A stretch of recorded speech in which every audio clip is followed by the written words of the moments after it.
Hi, ladies and gents. Tonight we wander somewhere older than time and softer than dreams, to a place where sandals slap stone floors, candles flicker low, and the only real drama is whether Brother Oswin remembered to feed the scriptorium cat. Welcome to a medieval scene somewhere in the heart of an English market town. That would sound quaint if it weren't for the realistic aroma of damp wool, cabbage stew, and horse-related surprises.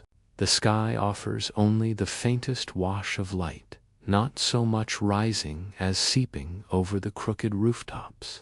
Mist clings near the ground, lingering with quiet deference, as though awaiting someone with a broom or divine authority to clear it away. Yet the town stirs, and so does our heroine Meg Streetworker. Not in the modern sense. Please do adjust your petticoats. Meg is what we might kindly call a generalist. She has never met a job she won't do for a halfpenny and some thick crust. Need rushes changed on your drafty floor. Meg's your girl. Dog run off with the last reliable chicken. Meg will drag it back with an apology and a feather in her bonnet.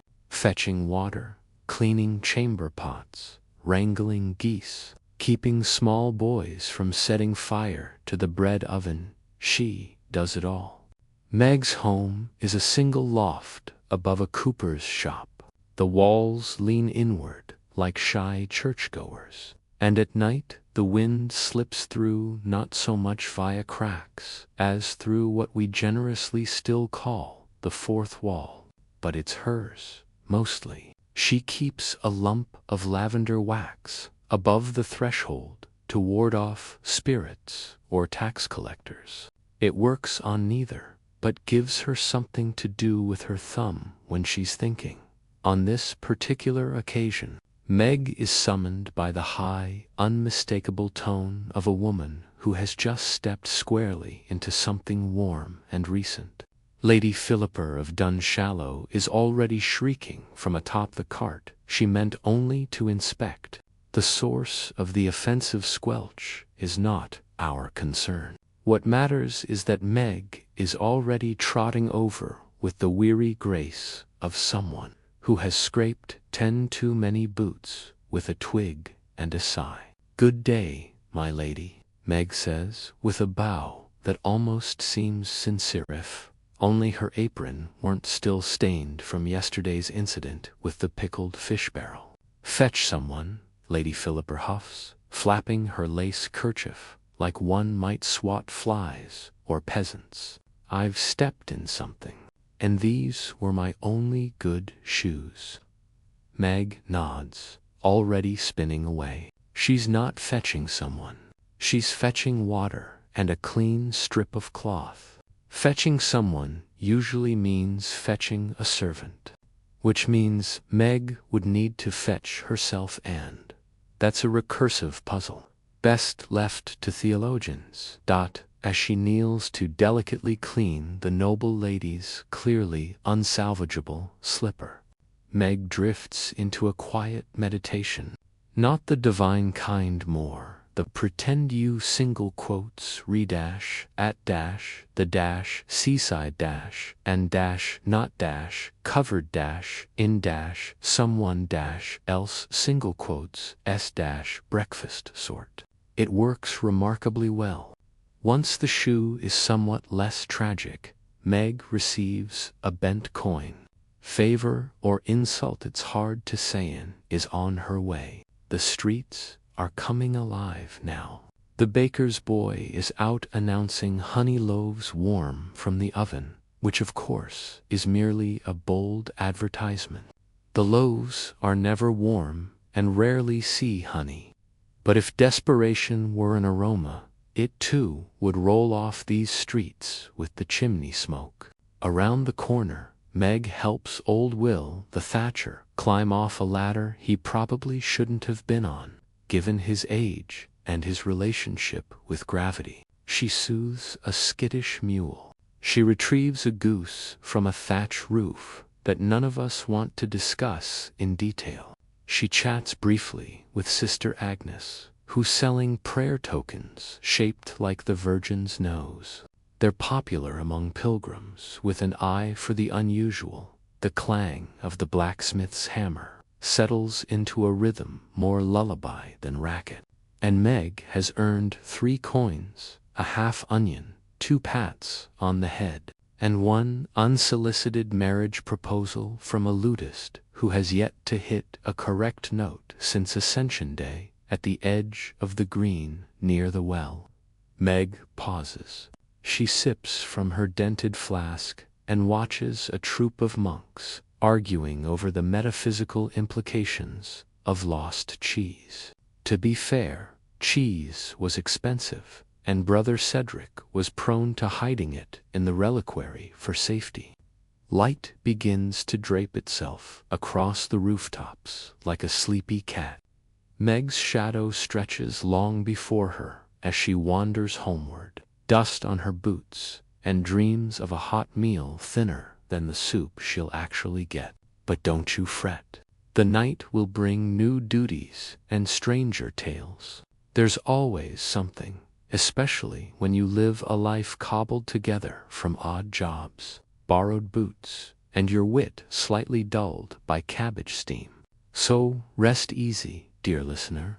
Meg's day has only just begun, and your eyelids hopefully have started to drift the other way. Press that like button before your eyelids press themselves, before the screams of roosters pierce the misty hush of the dawn. Geoffrey, the street worker, stirred beneath a thin woolen blanket that offered about as much insulation as a medieval oath of celibacy. Well-intentioned, but ultimately full of holes.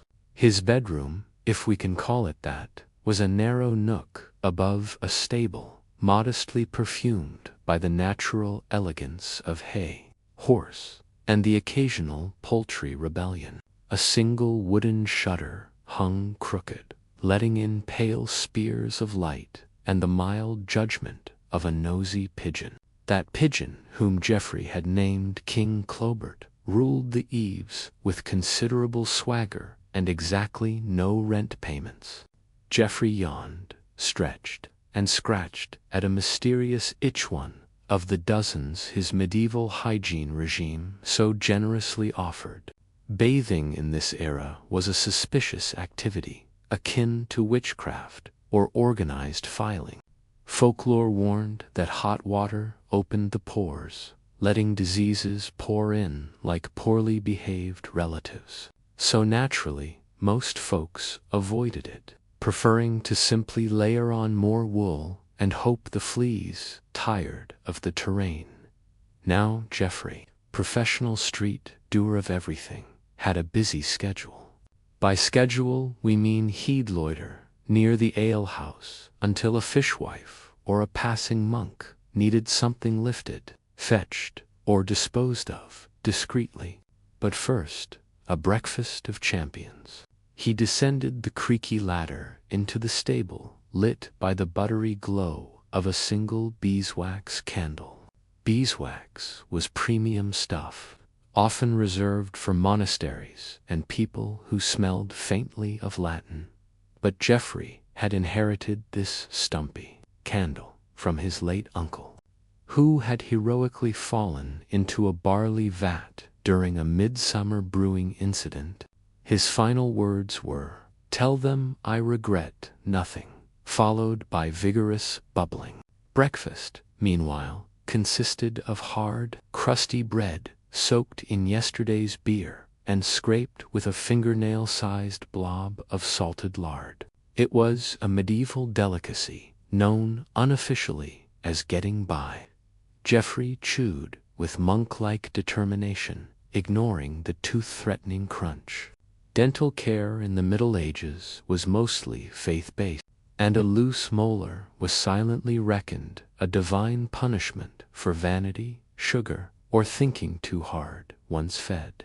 Cloaked in a cloak that may have once been beige and thoroughly unwashed, Geoffrey stepped out onto the cobbled alley where the city yawned awake in grumbling choruses. London shimmered with smog, soot, and that special scent produced when 10,000 people share one sewer. Chickens shimmied across the lanes, pursued by determined toddlers and even more determined dinner plans. Tradesmen opened their shutters, each creaking open like a medieval eyelid. A fishmonger let out his battle cry, something between a herring and a sneeze. An elderly nun accidentally elbowed a baker trying to hoist flour, and her reputation never quite recovered. Geoffrey waved to the lamplighter, who had just finished extinguishing the last torch.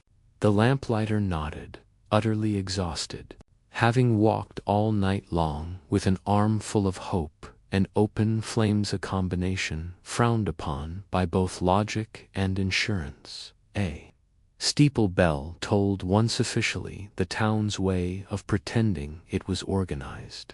In truth, time in the Middle Ages was more of a gentle rumor than a precise system. The day was divided into chunks: dawnish, latterish, nooning, pre-eveningish, and then it got dark. Today, luck favored Geoffrey. A nobleman's servant flagged him down by the fountain, the one known locally for aggressive ducks and suspicious bubbles. The errand, delivering a sealed message to the apothecary near St. Mildred's, a walk of approximately 17 strides and 3 encounters with someone selling mysterious sausages.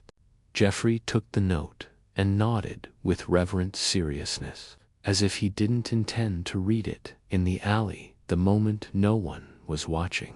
The letter smelled faintly of ink, rosemary, and secrets far more interesting than most of Geoffrey's breakfast ingredients.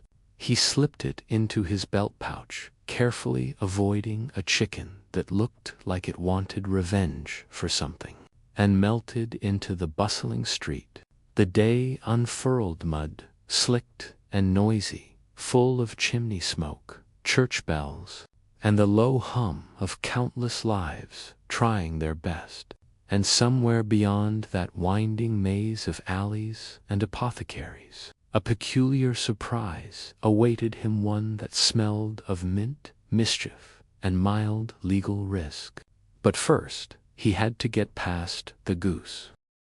By the time light began to squint over the jagged rooftops of medieval London, a humble street worker, let's call him Tom, because every third man back then seemed to answer to it, was already on his way to his first job of the day, sweeping muck from the alleyway behind the fishmonger.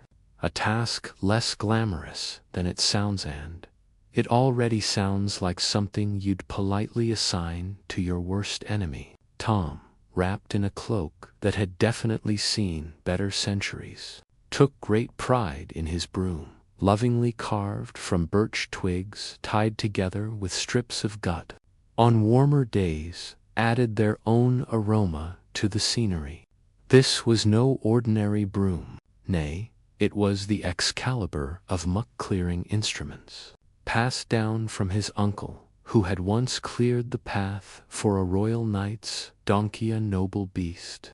His uncle had claimed, though others insisted, it was merely a large, grumpy goat. The fishmonger, appropriately named Mistress Belch, paid in hay pennies and dried eel tails, which Tom accepted like treasures, not because they were valuable, but because in these early hours your options were either eel jerky or a questionable onion, and the onion had fleas. Tom savored his eel tail with precisely one tooth, leaning on his broom and watching as chickens strutted about like nobles at a poorly organized banquet. City life buzzed around him in a kind of sleepy, smoky choreography. Merchants called out nonsensical prices, children raced through puddles barefoot, and someone was already loudly regretting drinking mead with breakfast again. You see, in the Middle Ages, The distinction between morning and still up from last night was thin at best. The taverns or alehouses, as they were quaintly called, rarely closed. Ale was safer to drink than water, owing to a delightful cocktail of river contaminants and civic apathy. So if Tom's fellow townspeople occasionally sounded like they were arguing with invisible squirrels, it wasn't madness, just hydration. After sweeping the fishmonger's alley, our man moved on to his second appointment, collecting night soil euphemism, if there ever was one. Let's just say medieval plumbing consisted of gravity, buckets, and an impressive belief in the human nose's stamina. Tom's cart, fondly nicknamed the Pungent Lady, creaked down crooked lanes as he visited households marked with chalk symbols, a code for pickup days, or possibly a reminder to tip your noseplug vendor. This part of the job required a special mindset, not merely the ability to stomach smells that could make a candle crawl away, but a sense of civic pride. Tom, like many waste collectors, wore a badge on his tunic, a wooden medallion painted with a composting pig, symbolizing his role as custodian of the civic essence. No one ever saluted, but sometimes they opened a window. He'd learned to whistle while he worked, usually tunes borrowed from wandering minstrels, or the occasional off-key lullaby overheard through cracked shutters. The city had its own orchestra, the clinking of horse trappings, the bark of a mongrel chasing a runaway cabbage, the occasional collective groan when someone announced it's tax day. Taxes, by the way, came in more flavors than you'd care to count. Hearth tax, head tax, even a fart fine in some towns for especially enthusiastic flatulence during church. No chorus of amen could drown out a well-timed trumpet from the pews. But Tom was beneath such things, not morally, socially. He wouldn't pay taxes. He'd be the reason taxes existed in the first place. Someone had to lift the buckets, sweep the refuse, and make sure the lanes weren't simply swallowed back into swamp and scandal. As light grew bolder, spilling warmth onto the city's thatched roofs and fur-lined hoods, Tom found himself outside the baker's windows, soaking in the scent of rising loaves and dreaming of crusts. Bakers were revered partly because bread was everything, and partly because they regulated cheating more than marriage. A baker caught shorting a loaf might end up in the pillory, while the town crier sang about their crimes in iambic tetrameter. This was Tom's favorite stopknot, because he received bread he didn't. Or compliments, perish the thought, but because the baker's daughter once, 3 weeks ago, smiled in his general direction.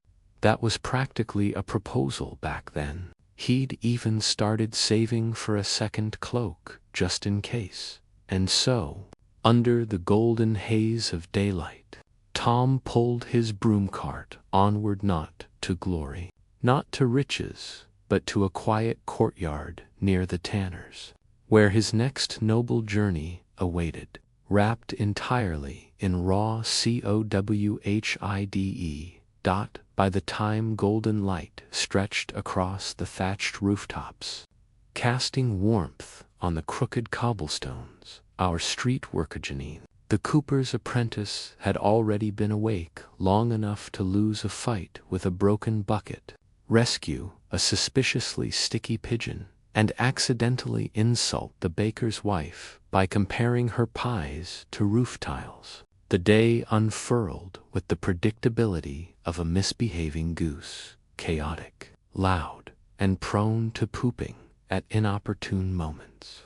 Now, with his back bent slightly from hauling barrel staves and his fingertips sticky with something, Janine turned his attention to the town square. The the town square, the beating, burping heart of daily life, a haphazard collection of sellers, gossipers, jugglers, and livestock, where the laws of decency gave way to the laws of barter and the occasional goat-on-goat crime.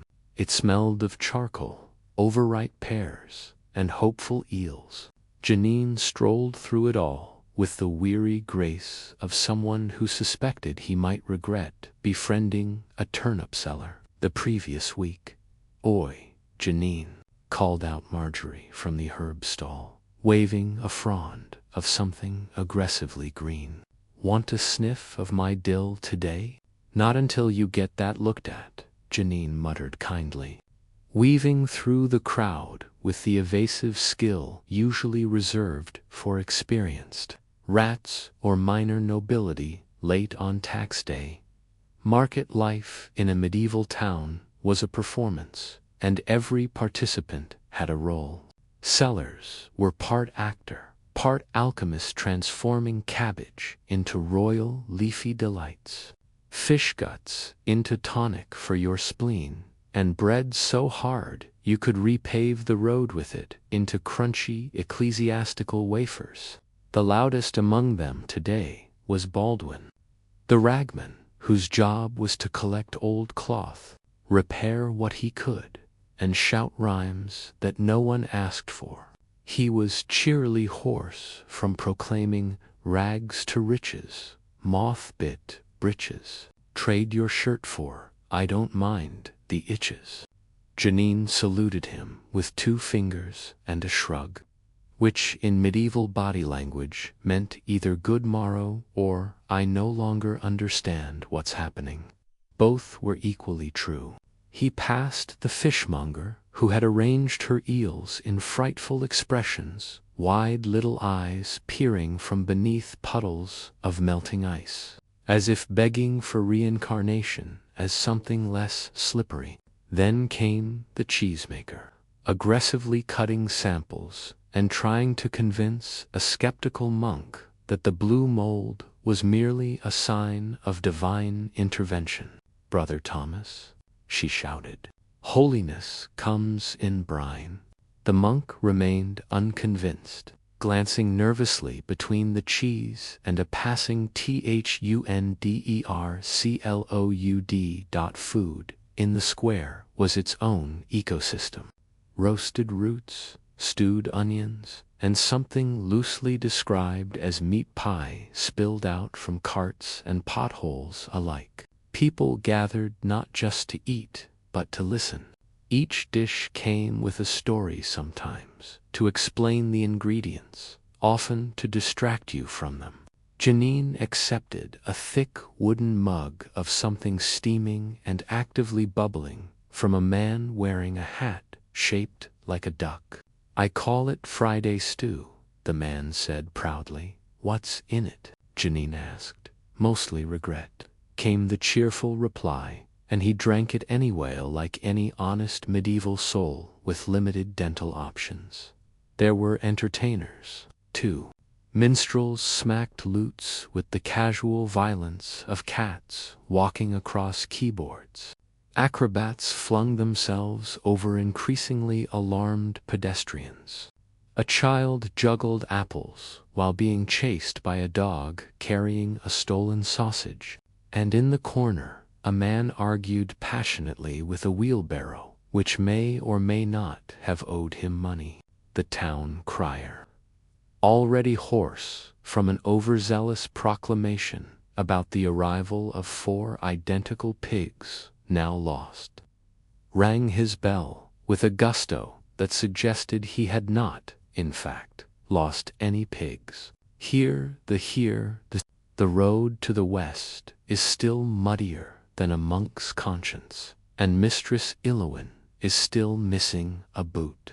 As the square began to shift again, sellers replenished their wares, or at least rearranged them. Buyers made their final choices, often involving barter, flattery, and deep sighs of regret.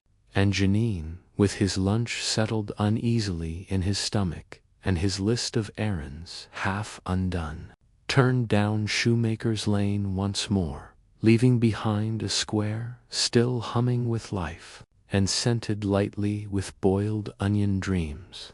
Light climbed higher, like an ambitious squirrel, and Janine's next stop loomed on the horizon. The bell tower damp, echoing, a bit pigeon-infested, but vital, after navigating the emotional perils of a latrine pit and narrowly dodging a cabbage-based riot in the market square. Our humble street worker, let's call him Oldwin, because history forgot his name, found himself face to face with his midday nemesis, deliveries. Not the kind involving brown trucks or tracking numbers, but rather the kind that involved transporting 86 turnips to the cook at St. Werburgh's Abbey with nothing but a burlap sack, a set of impressively durable legs, and an unwavering fear of monks with spoons. Services rendered by street workers like Oldwin often doubled as the town's unofficial postal system, grocery courier, and all-purpose beast of burden minus the hay ration. And if you were expecting thank you notes or tipping yo, friend tipping in medieval England typically involved your hat, not your coin purse. It was, as always, a simpler but somehow more complicated time. Today's assignment from Mistress Enid's stall required him to deliver a sack of bedraggled vegetables to the Abbey kitchens. Mind the parsnips, she'd said, as if parsnips were volatile. And to Oldwin, they might as well have been. He'd once seen two monks duel over a rutabaga, and it wasn't pretty, with a splotchy sky overhead threatening a sullen drizzle, and the smell of warm fish pies perfuming the breeze with a confidence wildly disproportionate to their actual appeal. Oldwin trudged along the crooked cobbles. The roads had all the alignment of a toddler's drawing and roughly the same concept of drainage. Every few steps provided a new splash, a new squelch, or a new object better left unexamined. Medieval street workers like Oldwin were rarely idle. Between deliveries, message runs, errand fetching, and occasionally being mistaken for furniture by over-refreshed knights, they moved constantly. The townsfolk depended on them for the smallest of services. If it needed to go from A to B and didn't warrant a cart, it was Oldwin who bore it. Along the way, he passed through the Tanner's Allian area, so fragrant it could peel paint, and yet somehow people still lived there. The Tanners, bless their nostrils, specialized in turning animal hides into wearable things, which sounds noble until you realize it involves soaking skins in vats filled with a potent mix of tannin, animal brains, and other less glamorous fluids, often generously donated by local boys after too much ale. You didn't breathe in Tanner's Alley. You negotiated with the air as Oldwin held his breath. A young apprentice clattered past him, carrying a wooden pail that sloshed ominously. That was Rufus, whose full-time job appeared to be making Oldwin flinch. The townsfolk didn't play practical jokes, exactly. They just committed to a lifelong hobby of communal inconveniences, sort of passive-aggressive ensemble performance art. Approaching the Abbey, Oldwin was momentarily distracted by the town's public notice board. These were rarely read by anyone but pigeons and deeply bored widows. But today, something caught his eye. A parchment pinned with a brass tack fluttered in the wind, declaring a list of upcoming saints' days, a ban on washing dogs in the well again, and a call for volunteers to serve as the town's new weighing official. Oldwin squinted. Apparently, the last weighing official had misunderstood the role and attempted to weigh scenes. He'd since joined a monastery, shaking his head. Oldwin arrived at the abbey kitchen, where a red-cheeked cook greeted him as though he were the last crust of bread in a famine. "Oho, you brought them." As though Enid had kept the good ones for herself. "Good ones" was generous. The sack moaned slightly when placed on the bench, not from the contents, from Oldwin's back. The cook, unsatisfied with merely acquiring vegetables, paid him with a smile, half an oatcake, and a sermonette on the virtues of modesty as inspired by root vegetables. Oldwin nodded the entire time, despite understanding none of it.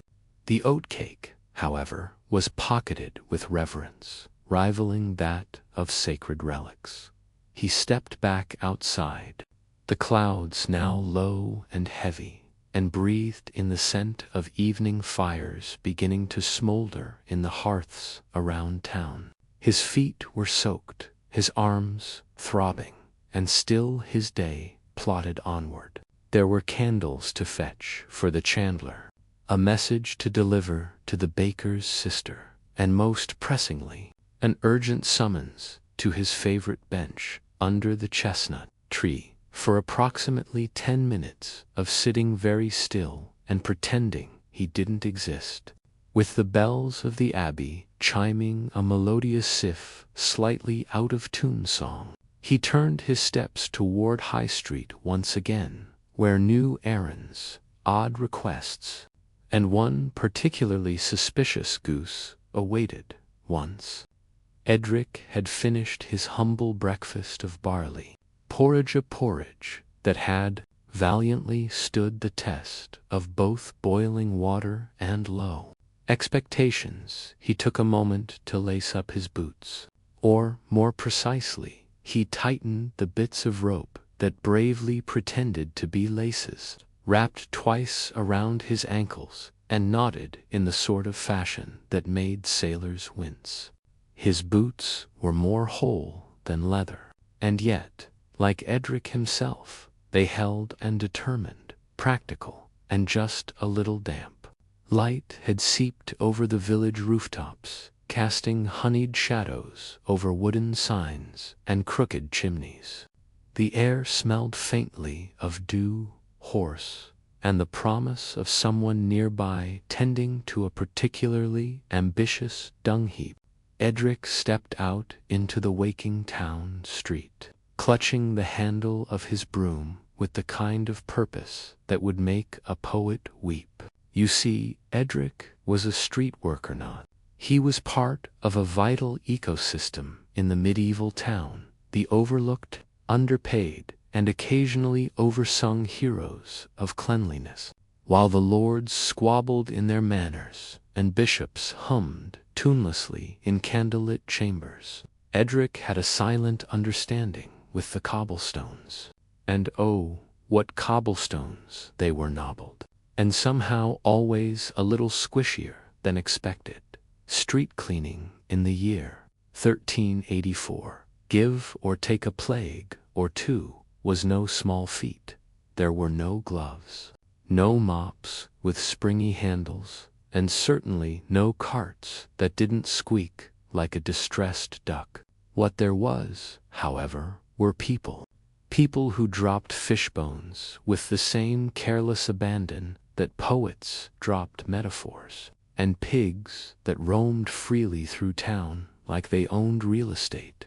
Edric's job was to keep the streets passably walkable, thereby preventing a brisk trot from turning into an accidental ankle soak in goose leavings. On this occasion, the first offense lay in front of the candlemaker's shop, where a scandalous puddle of beeswax had solidified like golden lava across 3 cobbles and 1 unfortunate walnut shell. Edric sighed softly and took up his broom like a monarch preparing for diplomacy. With slow, deliberate scrapes, he coaxed the wax from the street. It came away stubbornly, lifting in shavings that would later cling to his sleeves like accusatory dandruff. A child passed by, offering a half-curious glance, then skipped onward, chasing a runaway chicken that clearly had prior convictions. Edric paused only to nod toward Mistress Fern, the town's most enthusiastic onion vendor, who stood outside her stall with an apron full of produce and biceps built like siege weapons. "Good day, Edric," she bellowed, her voice slicing clean through the lingering mist. "And to you, Mistress Fern," he replied, voice calm and broom still in hand. "Lovely weather for a cartwheel to collapse, wouldn't you say?" She grinned, one eyebrow arching like the rafters of St. Ethelberger's roof. But there's fewer rats about today. The cats have earned their keep." He nodded, making a mental note that the rat count might for once be under 3 digits. No small triumph in a town where cheese was both revered and weaponized. Next on Edric's rounds was the narrow passage behind the bakery, affectionately known by local children as Burper's Alley, thanks to the eternal yeasty fog that lingered there. Edric didn't mind the smell.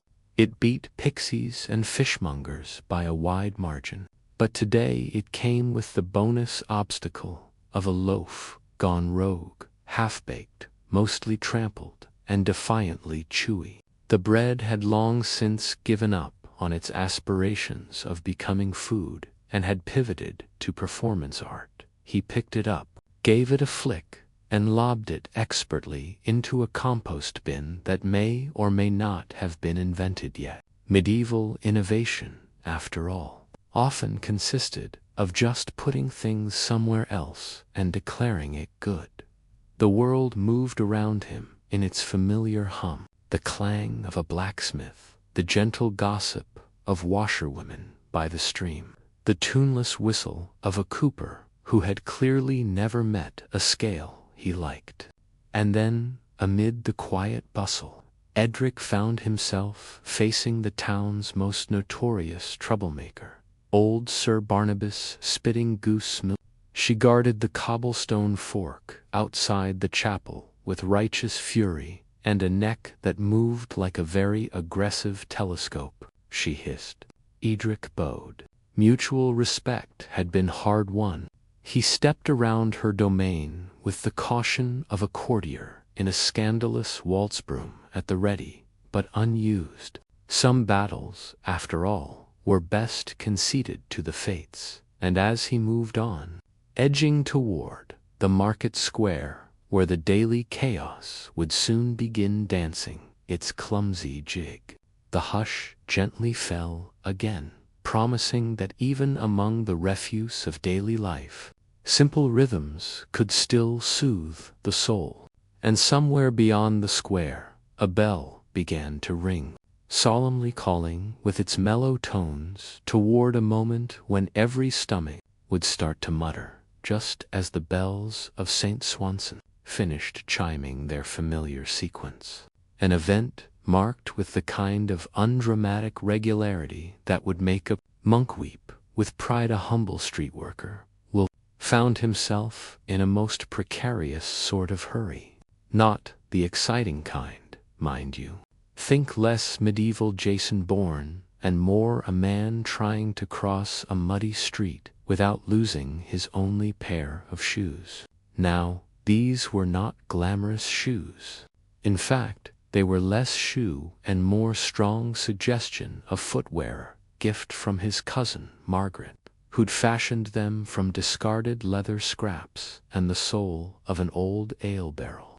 Slippery in the rain, noisy on cobblestones, but better than frostbite, which was really saying something in a time when chilblains were considered a normal part of one's personality.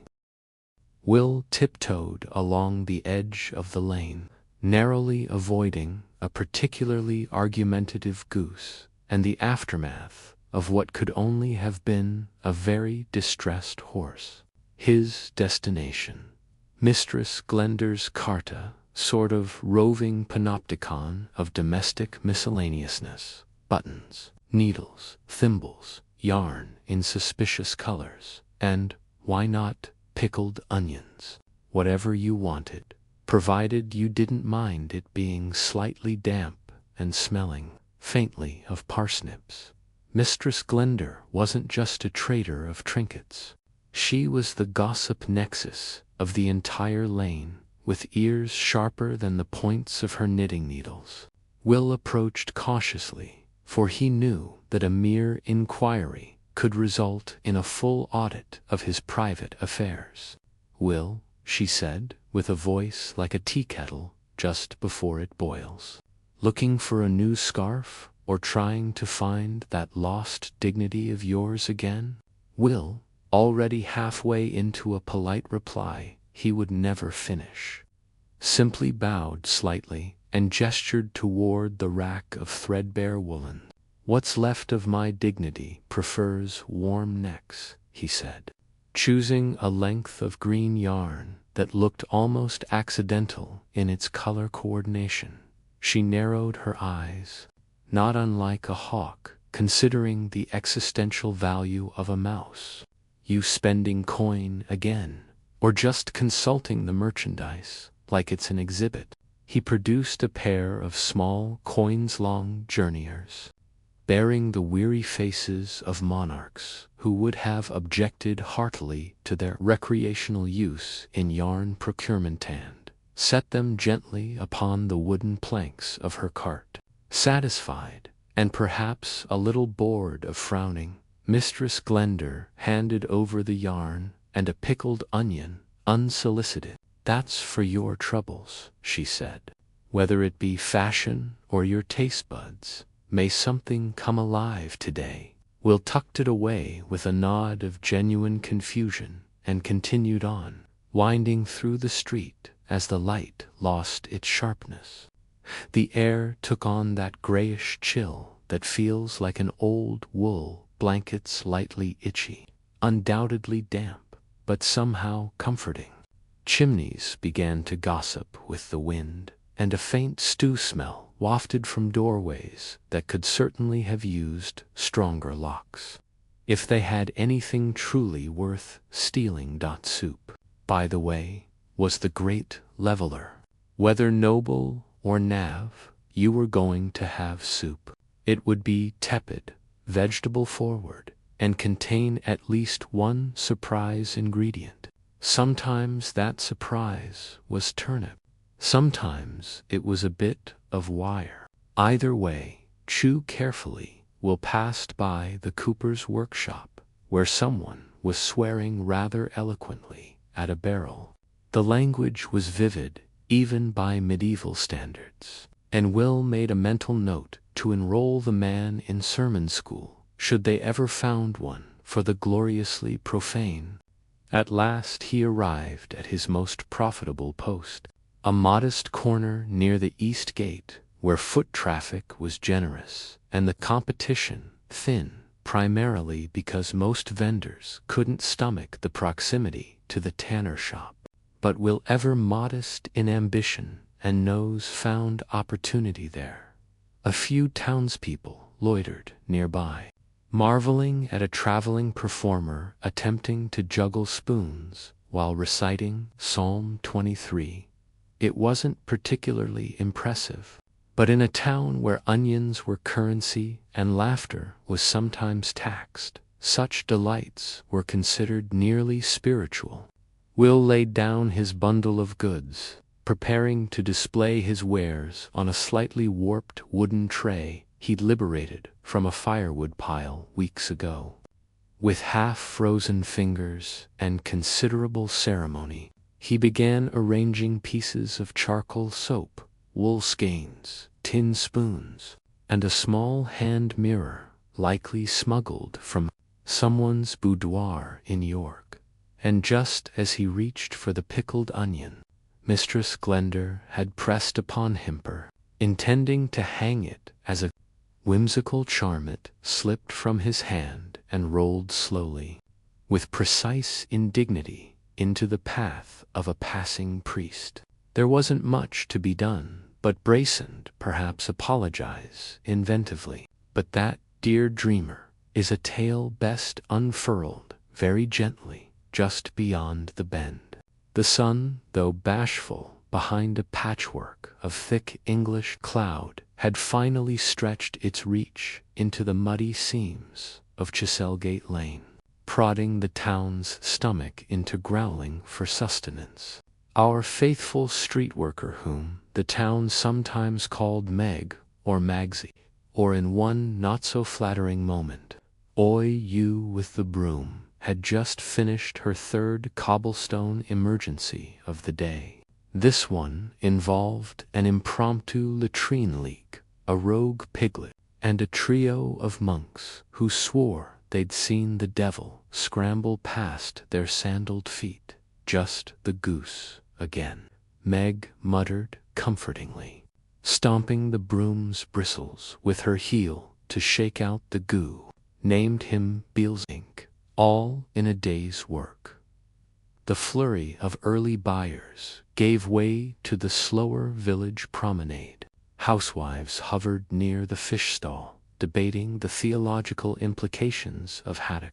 A group of plain children hurled dried dung discs with surprisingly competitive rules. And to elderly veterans, Sir Wilfrid and Lord Berkeley had for an unprecedented 18th occasion resumed their timeless chess match in the square, despite neither of them remembering the rules. Meanwhile, Meg leaned against her broom that, incidentally, had seen so many repairs it was currently on its 6th handle and 4th brush head, known affectionately as Mobeth. She pulled from her satchel the real prize of the day, a hardened bread heel wrapped in a page of an abandoned Bible translation. The translation was from a scribe who, legend says, tried to add dragons to the book of Job before being politely disinvited from the monastery. Meg sat on the edge of a barrel, tilted just so, watching the town shift hearts and smells with the breeze. Street work, contrary to elegant chronicles of knights and nobles, wasn't always about sweeping horse droppings and dodging poultry politics. It was the art of noticing. Beneath the stale cabbage, steam, and church gossip swirling in the lane, there was a pulsing rhythm only those with mud on their boots could feel. There was the baker's cough wet and rising, likely that flower lung again. She made a silent note to bring extra mint sprigs from the herb seller, who wore so many pouches on her belt she jingled like a tavern minstrel. There was the sweep of new red dye across the tanner's apron, fresh batch, possibly stolen, cochineal, possibly imported, but highly likely, judging by the tanner's pinched expression, marred by his cousin dropping a rabbit in the pot by accident. And then there was young Otwin, the apprentice cooper, stumbling through the street backwards, carrying a barrel twice his size. He was steadily pursued by a small dog wearing a pilgrim's hat, which had been taken from a statue outside the chapel. Again, Otwin, Meg called, adjusting her bonnet against the wind. You know you need a license to race a barrel. Otwin paused, blinked, and laughed. He's chasing me. Is he? She said, smirking. Or is that hare chasing justice? The dog barked once, triumphantly. She turned her head just in time to spot a curious figure, new arrival to town. Not a merchant, nor a monk. No. This one walked with the careful disinterest of someone intentionally not noticing the gallows sign, the mudslinging children, or the pickpocket currently pickpocketing his own brother. This person wore shoes, not clogs, not hobnailed boots. but something smooth and leathered, far too polished for plodding through slop. Foreign, Italian. Perhaps tall, well-perfumed, possibly a scholar or a tax collector. Though the first annoyed people slightly less, Meg squinted. With one motion, she stood, tucked the bread heel half under her belt to lure no pigeons, but seemed friendly just the same and casually swept in the strangest direction, just in case. Because while the nobles danced and the clergy praised, it was street workers who knew when the village mood turned. And right now it quivered, subtly, like a pudding before a sneeze. As she approached, something curious caught her eye. In the stranger's satchel, poking out just slightly, was a scroll with official seals, the kind that made mayors nervous and militia clean things with extra vinegar. Something was arriving, and Meg, broom in hand and crumbs in cuff, would be there when it did. The wind shifted again, carrying with it the soft clink of bells, the distant murmur of a brewing argument over whether pigs count as livestock if they sleep indoors. And just beneath it all, the sound of something turning methodically, gently. But that is how every day moves to its next chapter. The light peeked over the tops of crooked rooftops like a curious toddler poking its head above the table. The damp stench of emptied chamber pots had mellowed into what the locals might wistfully call market musk.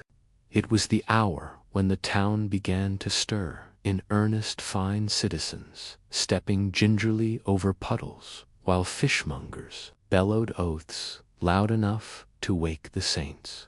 Alfred, a Star Street worker-sweeper of muck, mender of cobbles, and reluctant pigeon sheriff, was elbow-deep in his favorite pastime, scraping hardened goose droppings off flagstones with a bent iron spatula named Veronica.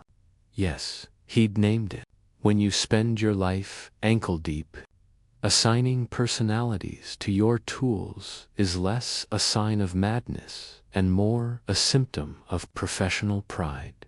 He scraped carefully near the western fountain, where pigeons flocked with the tenacity of unpaid interns.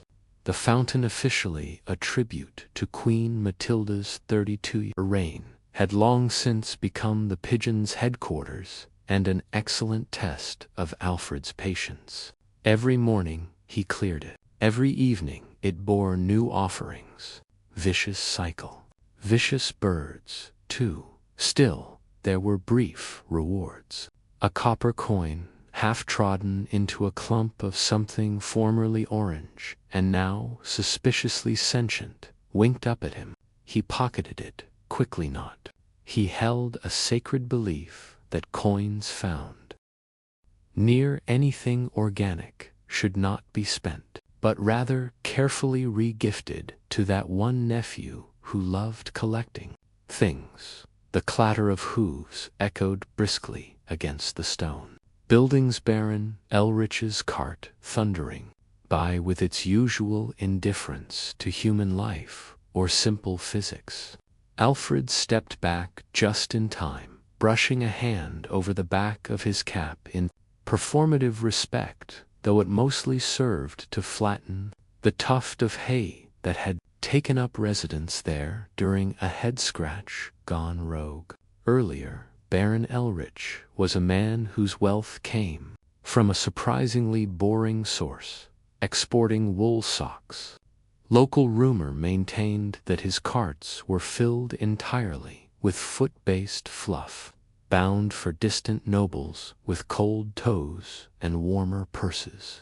The local truth, however whispered among cobblers and candlemakers, was that Elrich never wore socks himself. Let that settle in. It was near the livery stable that Alfred encountered the town rats, socially speaking, not metaphorically, who scurried along the eaves like tiny whiskered critics judging his broom. "You missed a spot," their eyes seemed to say, as their claws clicky-clacked a rhythm older than property law. He offered them a mock bow as he passed beneath. Gentlemen, above him, someone emptied a chamber pot with a reckless abandon reserved for the blissfully oblivious. With cat-like reflexes, honed by years of similar ambushes, Alfred took a swift step to the left, narrowly dodging the airborne stew. A new apprentice, working beside him, young, freckled, and still optimistic, had not yet developed the instinct. Alas, his shriek echoed down the alley like a lute being strangled. Alfred handed him a rag. First rule: never trust an open window, or a silent one, or any building at all, really. The boy nodded, eyes wide with the sort of trauma that usually required both therapy and soap. They paused near the bakery just as warm, sweet-smelling air wafted through the grimy lanes like a benevolent spirit made of butter. Alma the baker had cracked her oven doors to cool a new batch of honeyed rolls, and Alfred, struck by the smell, and perhaps by childhood memory or hunger, closed his eyes just briefly. Smells were the chapel bells of the street. They marked the world better than roosters or relic-bearing archbishops. Fresh bread meant the town was feeding itself again. The sluggish chime of the cathedral bells followed a few moments later, confirming what his nose had already told him. The boy, wiping unspeakables from his tunic, sniffed hopefully. Alma tossed them a half-burned bun, and Alfred accepted it with a flourish as if it were a gift from Olympus. Never underestimate the power of a slightly singed carbohydrate, he murmured, tearing it neatly in two and handing the bigger half to the boy. Char saves lives. As villagers bustled toward their bargains, and the clamor of coin and conversation rose like steam, Alfred leaned on his broom and gazed toward the town square. A knight was trying to parallel park. A cluster of nuns argued over the freshness of turnips. An old widow, Tamsin, had taken up her daily post, counting everyone who passed as if it were a sacred duty rather than just exquisite nosiness. "What comes next?" the boy asked. Alfred smiled. "Lunch, if we're lucky. Trouble, if we're not. Sometimes both in that order." And with that, they turned toward the square, where real work-hand, a bit of mischief awaited.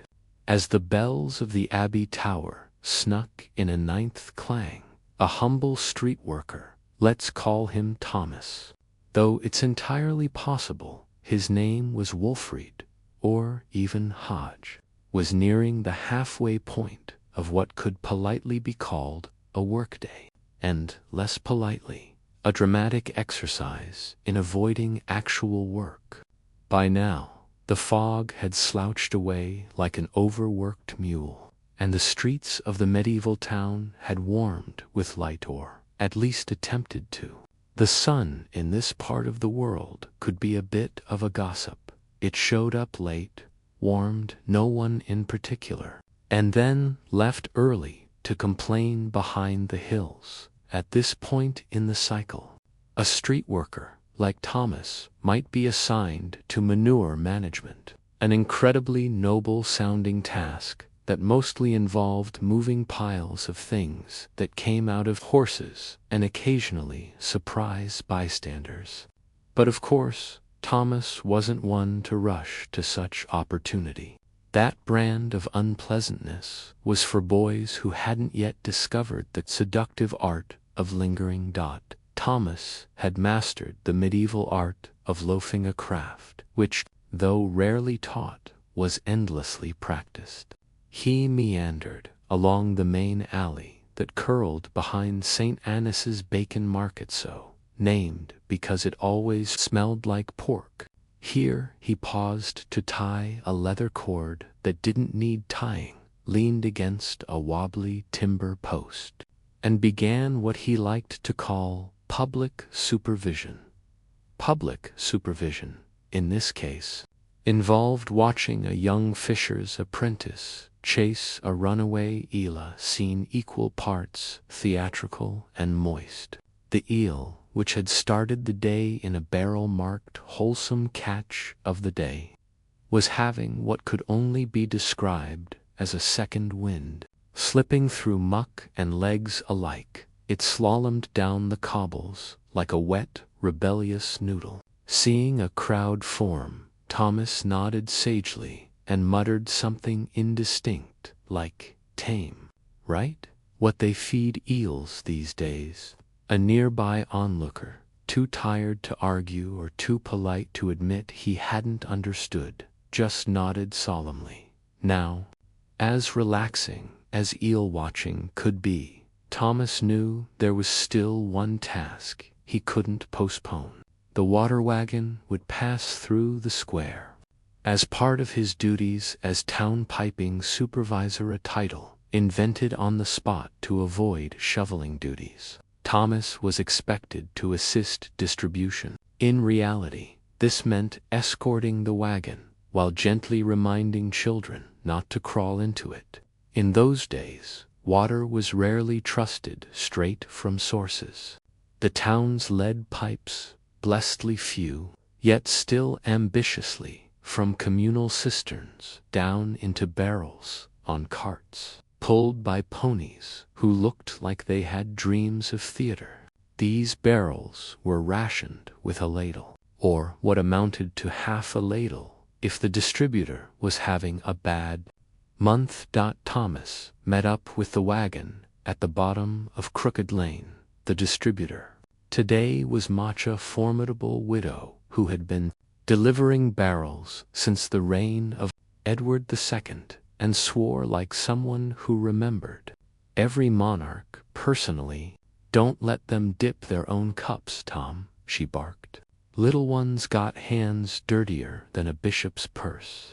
Thomas gave his most solemn nod, the kind that suggested he both understood and profoundly agreed, even if he hadn't quite heard. The ritual of rationing commenced. Housewives lined up with their buckets, tankards, and hollowed-out turnips. Children held out grimy hands until Match waved them off. "Tell your mom I know what grasses taste like, and that ain't tea," she muttered at a boy holding an oddly leaf-scented jug. Meanwhile, street workers like Thomas had a duty to maintain the queue. That's what it said in theory. In practice, Thomas simply strolled up and down the line, offering vague reassurances like, "Nearly there. My duckhand, she's got a kind hand," both of which were only partially true. By the time the final quarter barrel had been doled out, the light had softened to that angle every tradesman knew instinctively, the one that said it was time for a sit.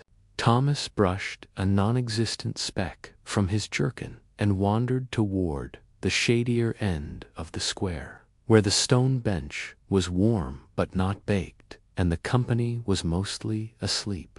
He sat down to rest the only truly weary part of his body, his enthusiasm, somewhere in the near distance. The blacksmith's hammer rang out like a serene heartbeat, and the wind carried scents of rosemary, charcoal, and that mysterious sweet smoke that seemed to hover only in towns built before the idea of air pollution had been invented. His eyelids, ever loyal servants of laziness, began their quiet descent. Soon it would be time for his next task, or at least time to think very seriously about doing it. As twilight began to drape its lavender shawl over the cobbled lanes of our medieval town, the air changed character. The street, workers, the weavers, coopers, fishmongers, rat chasers, and dung collectors shifted from grinding survival to something softer, hushed, even slightly theatrical. Dinner scraps were flung to dogs with casual generosity. Children's shrieks drifted off like mist, and candlelight began to flicker behind shuttered windows in an uneven Morse code of domestic life. Our street worker, who by now has amassed a fine collection of splinters in both hand and temper, pauses to lean on their broom as a bell tolls once, twice, and distinctly out of tune. The bell ringer, Harold, is nearsighted and occasionally gets carried away. So the hour is a matter of interpretation, but roughly, give or take a goat, it is the time for supper. Now, you might expect supper in medieval times to be a grand affair, heaping trenchers, roast beast, and someone singing in Latin. Let's lower the drawbridge on that expectation. For the street worker, supper is more of a well-earned truce with hunger rather than a feast.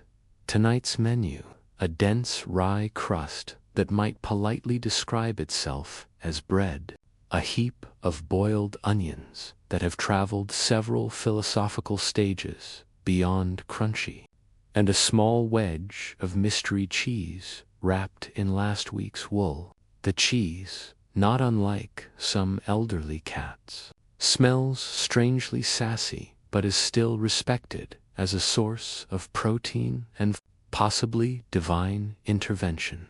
They eat squatting near the communal fire shared with 2 washerwomen and an apprentice tinker who has spent the day arguing with a mule. Conversation is sparse not out of rudeness, but practicality.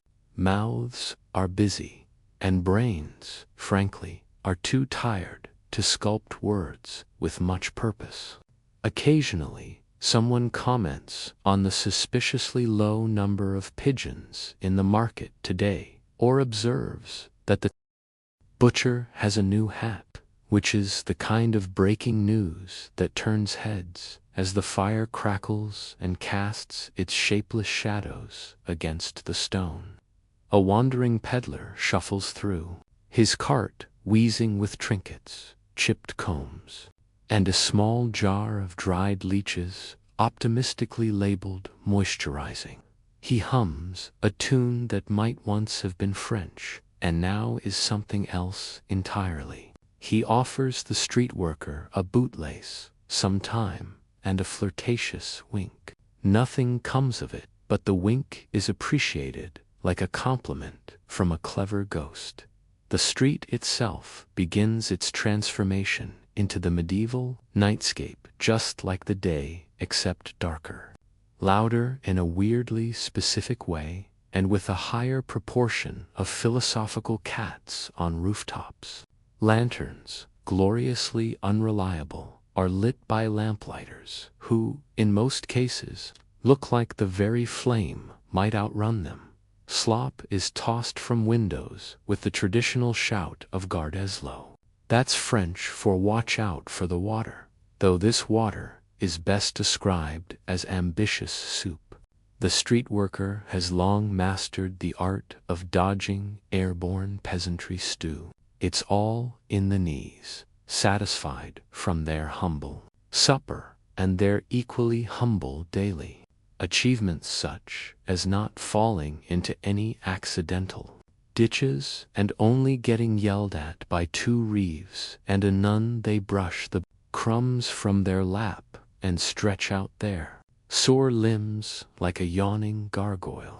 Nearby, an old lute player begins to strum a haunting tune, poorly remembered and never fully learned. It's the kind of music that makes you sigh wistfully without fully understanding why, and as the first stars wink awake above the thatched roofs and the gabled houses exhale the last warmth of the day, the workers along the street drift into that peculiar medieval version of relaxation, equal parts resignation and resilience. Some recite half-remembered prayers, Others mend socks, using absolutely whatever thread they can find, including, on one occasion, horsehair, which was durable but unreasonably judgmental.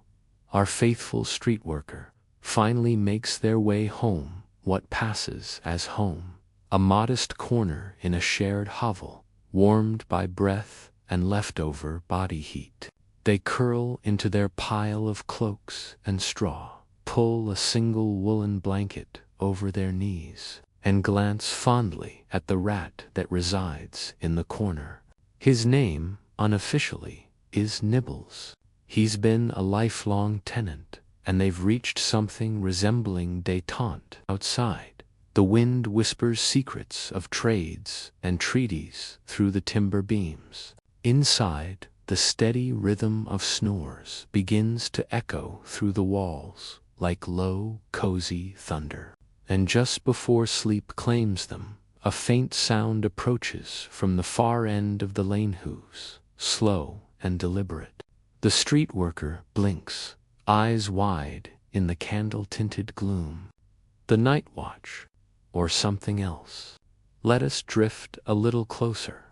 The streets of the medieval town grew busier with a kind of chaos that only fermented cabbage and livestock anxiety can cause. There's something oddly soothing about the bustle of a medieval street, the clatter of wooden cartwheels wobbling over cobblestones, the distant cries of a chimney sweep trying to sell second-hand soot, and the unmistakable hum of hurried barter. Our street worker, the ever-resourceful, pauses near the well to wet his lips and swap a word or two with Agnes, the water carrier. Agnes, built like a barrel but twice as dependable, was the kind of woman who could silence a town crier with one lifted eyebrow, and whose gossip traveled faster than the plague. She drew water with the authority of a crusader unsheathing a sword, and no one questioned her technique, not even the well. "You hear about Dame Ellsworth's goose," Agnes muttered, sloshing water expertly into a clay jug. "Gone, vanished. Some say it was a fox. Others say it simply got sick of the sermons and ran off to join the minstrels." Tom nodded solemnly, as one should when confronted with avian wanderlust. Likely it's seeking enlightenment or soup. The brighter hours did not promise ease. With the townsfolk emerging from their hearth-cozy dens in search of bread, gossip, and minor altercations, the streets came alive in a way that made street work a careful dance. Tom had to navigate everything from chamber pots flung with questionable enthusiasm to street performers who considered boundaries a personal insult down by Shoemaker's Lane. Tom was tasked with fixing a broken guild, Sina Creaky, centuries-old emblem of a boot with more character than structural integrity. As he climbed the ladder, balanced precariously on 2 flagstones and a philosophical chicken, he took in the view, a world stitched together with wool, wood, and willpower. There was something oddly poetic about medieval signage. Most citizens couldn't read, so shopkeepers relied on pictures crudely painted, but fiercely proud. The shield of the barber showed a redanned white pole, which, incidentally, wasn't about peppermint, but a reminder of haircuts, bloodletting, and possibly minor exorcisms. Meanwhile, the tavern sign boasted a frothing mug with eyes. No one knew why, but everyone agreed it had seen too much. Tom secured the boot with a hammered-in nail and a whispered prayer to Saint Crispin, the unofficial patron saint of tender souls and tender souls. With that, he descended the ladder like a cautious cat, ready to face his next civic entanglement. By now, the smells of roasting meats and overcooked turnips were drifting through the town like overbearing ants. The midday meal lore, what the townspeople call dinner tide, was a noisy, smoky affair. Most folk ate with their fingers, and tremendous optimism. Bread served as both plate and utensil, and most meals featured a sort of pottage, a slow-steamed mixture of yesterday's ingredients and tomorrow's regrets. Tom sat briefly on a low stone wall beside the scrivener's shop, tearing a piece of rye loaf baked to a density that could withstand a siege. Nearby, a troupe of players rehearsed for an upcoming mystery play. Their version of Noah's Ark had taken some creative liberties, including a subplot in which the unicorn overslept and a side character ominously named Dave. The players argued over theology, costumes, and whether chickens counted as comedic relief. The town priest wandered by, looked vaguely alarmed, then kept walking, which, in ecclesiastical terms, was a glowing endorsement. Eating in the open was how people learned news, swapped yarns, and developed a high tolerance for dust. As Tom chewed, he listened. A friar was warning a baker about sinful pastries. A tanner was threatening to move to York, and a small boy was repeatedly shouting the word pickle for reasons no one could determine. With the light softening and shadows glazing the alleys in coppery yawns, Tom wiped crumbs from his tunic and stretched his arms. There were still roofs to patch, lanterns to clean, and a suspiciously loud pothole in front of the apothecary that now emitted a smell best described as regret with a hint of onion. He hoisted his satchel and strolled on. The air was beginning to soften, less spice, more soot. Evening would be here soon, and with it the chorus of frogs, thieves, and half-remembered chores. And just beyond the square, a curious clatter beckoned, metallic and rhythmic. Like someone arguing with iron, Tom turned toward it, catching the faint scent of warm brass and a flicker of forge light dancing across the cobbles. As the light settled over the market square like a velvet shawl, someone, having casually tossed it over a wooden stool, the rhythm of the medieval town took on a slower, softer beat. Stallholders packed up their wares with the contented weariness of those who'd spent the day loudly convincing strangers that turnips could, in fact, be exciting. The clattering carts rolled away. The bards tuned their lutes down or simply gave up hand. The last impatient chickens clucked themselves back home. It was time to sweep. Enter. Then, our humble hero of the hour, the street worker assigned to the ancient and honorable duty of cleaning up after the rest of humanity. With a sturdy broom fashioned from bound reeds and the resigned air of someone who once dreamed of becoming a falconer, Thomas, the street sweeper, began his rounds. His ears still buzzed faintly from the day's bells and shouts, but the solace of the dimming world soothed him. The smells of the marketplace meat pies, wet wool, and what could only be described as pungent mischief leaking from a nearby tannery were slowly giving way to the quiet aroma of hearth smoke and spent candle wax. In theory, streets oughtn't need sweeping. After all, there were far fewer cobbled boulevards than most stories would have you believe.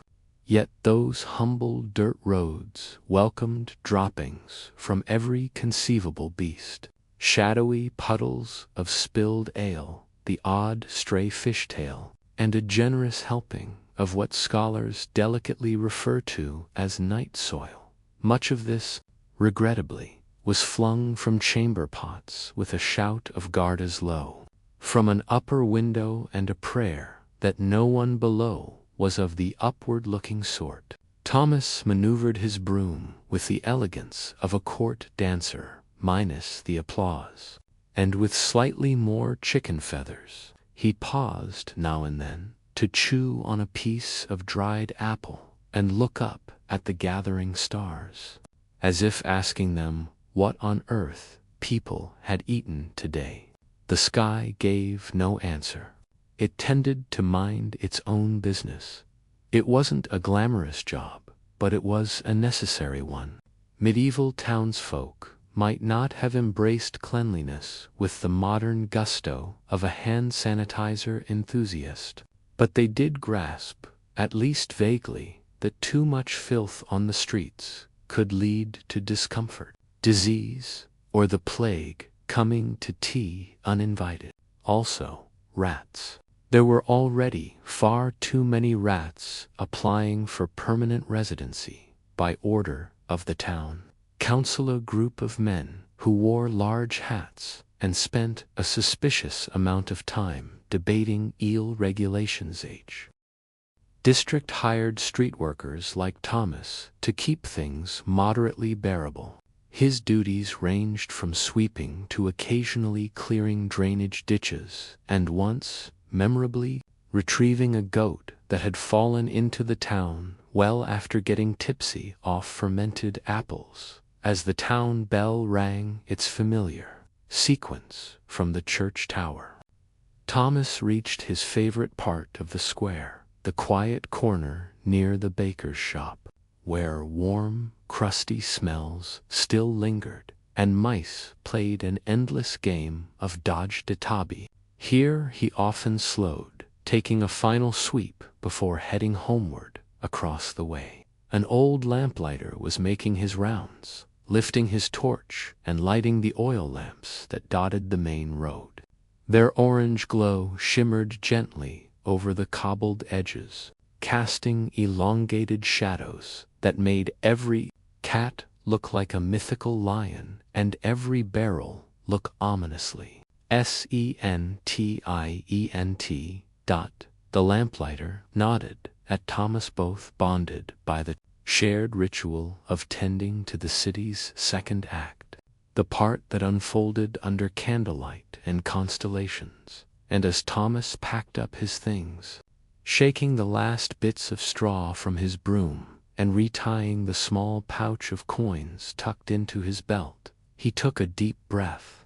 He'd seen the town's best and its worst, today often in the same puddle. It was a strange sort of rhythm, a dirty sort of honor, but an honest one. He started his walk home, stepping carefully to avoid what he had just cleaned. Lanterns flickered in the windows. Laughter, soft and muddled by thick wooden walls, floated from nearby. Ale awaited.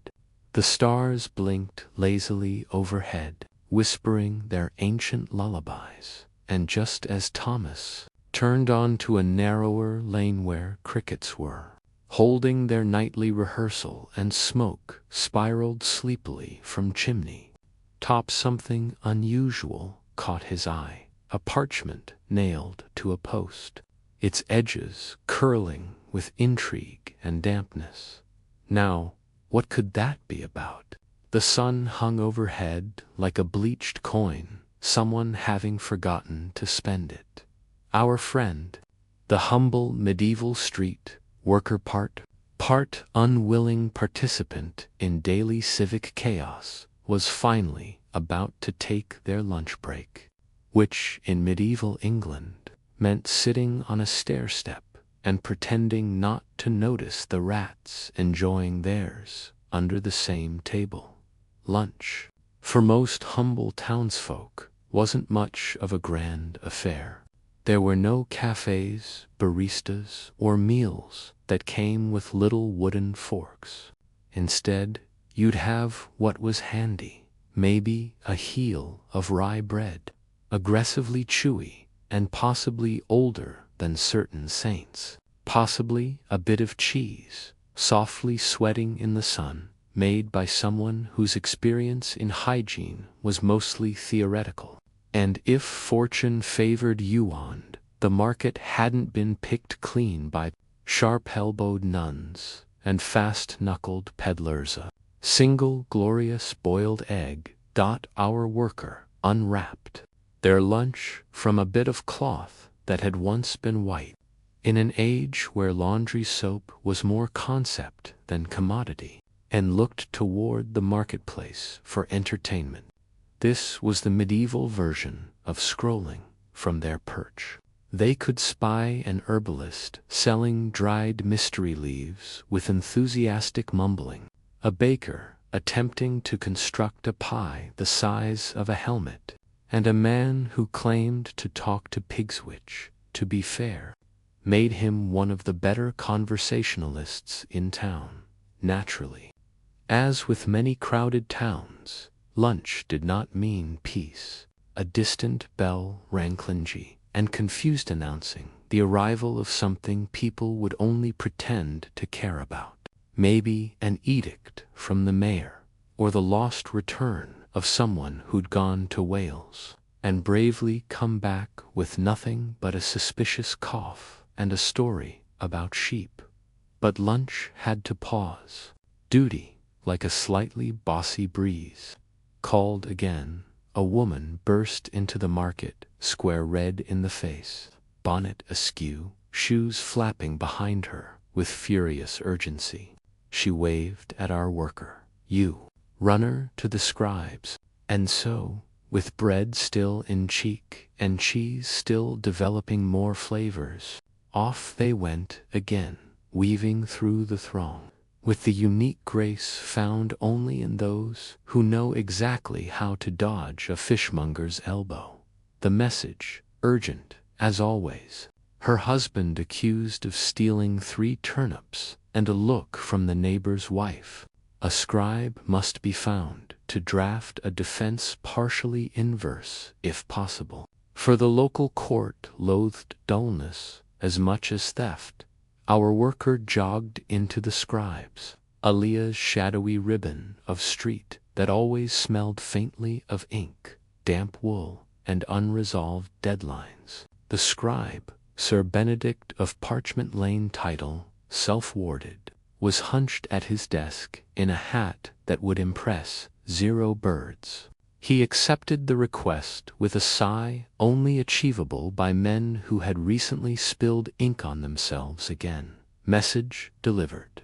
The runner courier, street ambassadory, not for lack of interest, but because one liked to avoid getting invited to accidentally testify. Returning to their seat beneath the alehouse awning, they finally resumed their sandwich-like creation.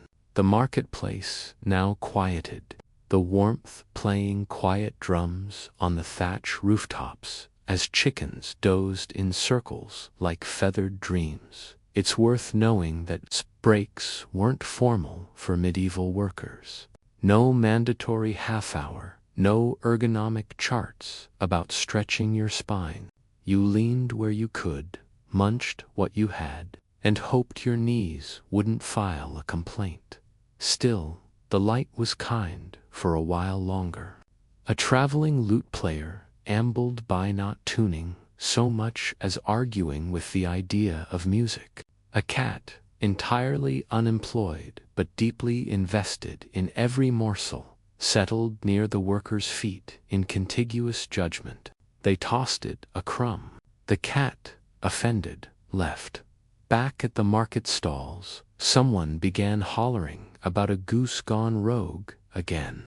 And as the shadows lengthened and the air took on a mellow bread crust warmth, our sleepy-eyed laborer stood once more, brushing crumbs from tunic to street, and preparing to see what mischief would call next. After all, there were horses to guide, barrels to roll, and if rumors were true, a dramatic public shoelosing to witness near the bridge. But that would come next, right as the cobblestone cooled softly yet firmly underfoot. The town's bones settled into repose, and our friend the street worker, with grime beneath his fingernails and dreams beneath his cap, found himself embracing that most sacred of medieval rites, supper. Now, let's not get carried away. Supper in the 14th century was not a lavish affair. Unless you were of noble blood or had recently won a dice game with some luck, 2 lies, and a strategically timed cough. For most city dwellers, especially those who spent their days unclogging gutters with wooden sticks and mysterious courage, the humble evening meal was more a ritual of necessity than gastronomy. This evening, our worker sat cross-legged on a worn wooden stool outside the alley called the Prancing Dung Beetle, which, despite its unfortunate name, did manage to carry a particular charm, mostly due to its predictable rat population and surprisingly gentle barmaid, whose singing voice could sedate children and frighten weasels in his lap. A bowl of pottage steamed faintly in the cool dusk. Pottage, for the uninitiated, was the soup of champions, or at least of survivors, a vegetable-based mush made of whatever hadn't rotted, been stolen, or developed sentience. This evening's offering featured a suspicious beetroot, 2 floury beans, and a very suspicious chunk of something that may once have had a mother. As he spooned the gray bowl of hope into his mouth, with the enthusiasm of a man who was definitely going to eat it, all despite not being entirely sure it was food, he looked out onto the quieting street. The butchers had closed their straw-strewn thresholds, rinsed down by rainwater if lucky, or by a boy named Weil, who swore the bucket had been clean before the incident. The last fishwife had yelled her final insult of the day, a truly innovative critique involving a duck, 3 cabbages, and someone's grandmother, and the town clerk had passed by, carrying his wax tablet under his arm with the exaggerated dignity of someone who didn't just trip over a chicken. Sounds of evening began to yawn across the rooftops, church bells far off, a dog considering whether to bark, and the low hum of humans deciding if they were full or just tired. Our worker was decidedly both. A black cat. It stopped beside his stool, looked at him with narrowed eyes that suggested either feline wisdom or disdain for his posture, then continued on. A good omen, he thought her, at least a less boring one. He finished his pottage, wiped his mouth with the back of his sleeve fabric, questionable, and leaned back against the wall. Above him, the stars emerge, shy and hesitant at first, like apprentices learning their trade. The moon, late as usual and in no rush, peeked over the rooftops of thatched buildings like a curious old relative. Beside him, some other workers gathered. One had spent the day lifting barrels for a brewer prone to singing songs about yeast. Another had delivered packages that may or may not have been legal. And the third, the quiet one named Elrich, claimed he swept streets not for pay, but for philosophical balance. They nodded to each other in that ancient language of fellow sufferers. No words, just the tilt of a spoon, the lift of an eyebrow, the universal sigh of knees that had hauled sacks upstairs all day. Agnes stepped out for a breath of night air, her hands flour-dusted. She saw them and said, "If you're still sitting there by midnight, I'm charging you rent in turnips." The men chuckled, half at the joke, and half because they already owed her turnips from last week. The night turned still. Safety had not yet returned to the darkened streets. Lamplighters were rare, and crime was more of a lifestyle than a hobby. But there was a certain peace among the workers, bonded by sweat, soot, and soup, without speech. They began to disperse, vanishing into alleyways and rickety stairwells, where home might be just a ladder and a straw-filled mattress that whispered like crickets. Our street worker stood, stretched with the groan of old joints in a young body, and tipped his cap to the sky. Tomorrow would come with mud and mayhem and melodrama. But tonight, there was still a story yet to hear. Let us drift a little closer to the workshop at the end of the lane, the one with odd noises and even outer smells, where tools are being put to bed and strange plans are being drawn by candlelight. The light lazily sank behind the thatched rooftops and haphazard chimney pots of the town, casting golden shadows upon cobbled stones, slick from a day's wear. Edith stood outside the public bakehouse, idly shifting the basket on her hip. Inside, the oven's fire crackled with a sleepy sort of purpose equal, parts warmth and slow resignation, a fitting temperament for what the townsfolk simply called bread hour. Now, it's important to note something very medieval. Ovens were not exactly a household affair. Unless you were wildly rich or mildly reckless with fire safety, you workers, the weavers, coopers, fishmongers, rat chasers, and dung collectors shifted from grinding survival to something softer, hushed, even slightly theatrical. Dinner scraps were flung to dogs with casual generosity. Children's shrieks drifted off like mist, and candlelight began to flicker behind shuttered windows in an uneven Morse code of domestic life.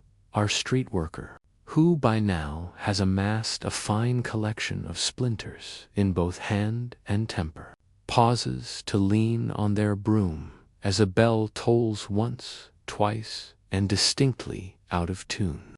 The bell ringer, herald, is nearsighted and occasionally gets carried away. So the hour is a matter of interpretation. Give or take a goat, it is the time for supper now. You might expect supper in medieval times to be a grand affair, heaping trenchers, roast beast, and someone singing in Latin. Let's lower the drawbridge on that expectation. For the street worker, supper is more of a well-learned truce with hunger rather than a feast. Tonight's menu, a dense rye crust that might politely describe itself as bread, a heap of boiled onions that have traveled several philosophical stages beyond crunchy, and a small wedge of mystery cheese wrapped in last week's wool. The cheese, not unlike some elderly cats, smells strangely sassy, but is still respected as a source of protein and possibly divine intervention. Fire shared with 2 washerwomen and an apprentice. Tinker, who has spent the day arguing with a mule. Conversation is sparse not out of rudeness, but practicality. Mouths are busy, and brains, frankly, are too tired to sculpt words with much purpose. Occasionally, someone comments on the suspiciously low number of pigeons in the market today, or observes that the butcher has a new hat, which is the kind of breaking news that turns heads as the fire crackles and casts its shapeless shadows against the stone. A wandering peddler shuffles through, his cart wheezing with trinkets, chipped combs, and a small jar of dried leeches, optimistically labeled moisturizing. He hums a tune that might once have been French and now is something else entirely. He offers the street worker a bootlace, some time, and a flirtatious wink. Nothing comes of it, but the wink is appreciated like a compliment from a clever ghost. The street itself begins its transformation into the medieval nightscape, just like the day, except darker. Louder in a weirdly specific way, and with a higher proportion of philosophical cats on rooftops. Lanterns, gloriously unreliable, are lit by lamplighters who, in most cases, look like the very flame might outrun them. Slop is tossed from windows with the traditional shout of Gardez l'eau. That's French for watch out for the water, though this water is best described as ambitious soup. The street worker has long mastered the art of dodging airborne peasantry stew. It's all in the knees, satisfied from their humble supper and their equally humble daily achievements, such as not falling into any accidental ditches and only getting yelled at by two reeves and a nun. They brush the crumbs from their lap and stretch out their sore limbs like a yawning gargoyle. Nearby, an old lute player begins to strum a haunting tune, poorly remembered. It's the kind of music that makes you sigh wistfully without fully understanding why, and as the first stars wink awake above the thatched roofs and the gabled houses exhale the last warmth of the day, the workers along the street drift into that peculiar medieval version of relaxation, equal parts resignation and resilience. Some recite half-remembered prayers. Others mend socks using absolutely whatever thread they can find, including, on one occasion, horsehair, which was durable but unreasonably judgmental. Our faithful street worker finally makes their way home, what passes as home, a modest corner in a shared hovel, warmed by breath and leftover body heat. They curl into their pile of cloaks and straw, pull a single woolen blanket over their knees, and glance fondly at the rat that resides in the corner. His name, unofficially, is Nibbles. He's been a lifelong tenant, and they've reached something resembling détente outside. The wind whispers secrets of trades and treaties through the timber beams. Inside, the steady rhythm of snores begins to echo through the walls like low, cozy thunder. And just before sleep claims them, a faint sound approaches from the far end of the lane hooves, slow and deliberate. The street worker blinks, eyes wide in the candle-tinted gloom. The night watch, or something else. Let us drift a little closer. The streets of the medieval town grew busier with a kind of chaos that only fermented cabbage and livestock anxiety can cause.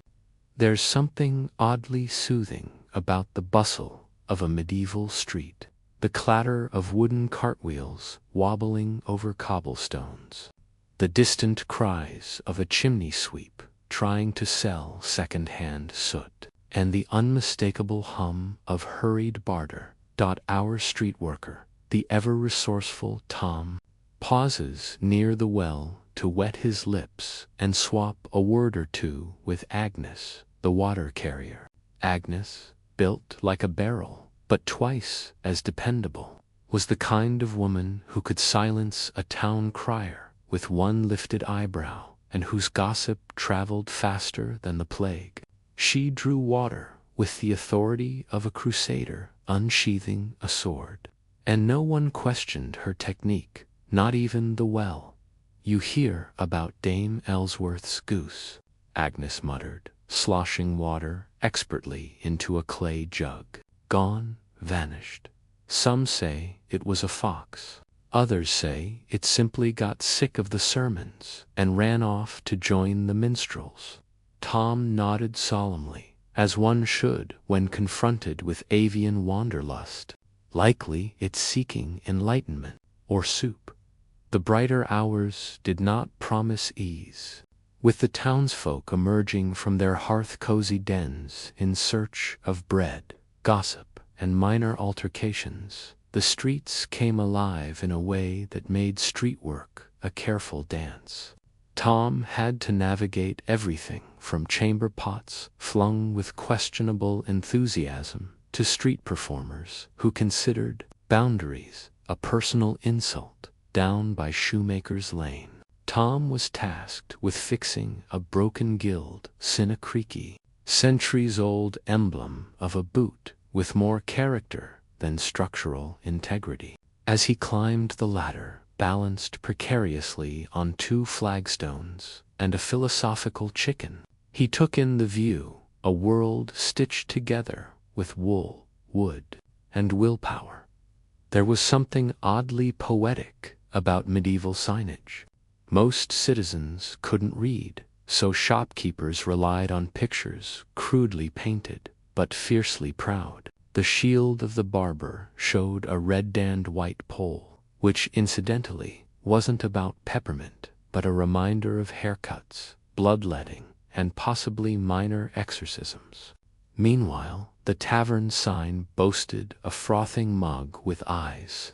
No one knew why, but everyone agreed it had seen too much. Tom secured the boot with a hammered-in nail and a whispered prayer to Saint Crispin, the unofficial patron saint of tender souls and tender souls. With that, he descended the ladder like a cautious cat, ready to face his next civic entanglement. By now, the smells of roasting meats and overcooked turnips were drifting through the town like overbearing ants. The midday meal, what the townspeople called dinner-tide, was a noisy, smoky affair. Most folk ate with their fingers and tremendous optimism. Bread served as both plate and utensil, and most meals featured a sort of pottage, a slow-steamed mixture of yesterday's ingredients and tomorrow's regrets.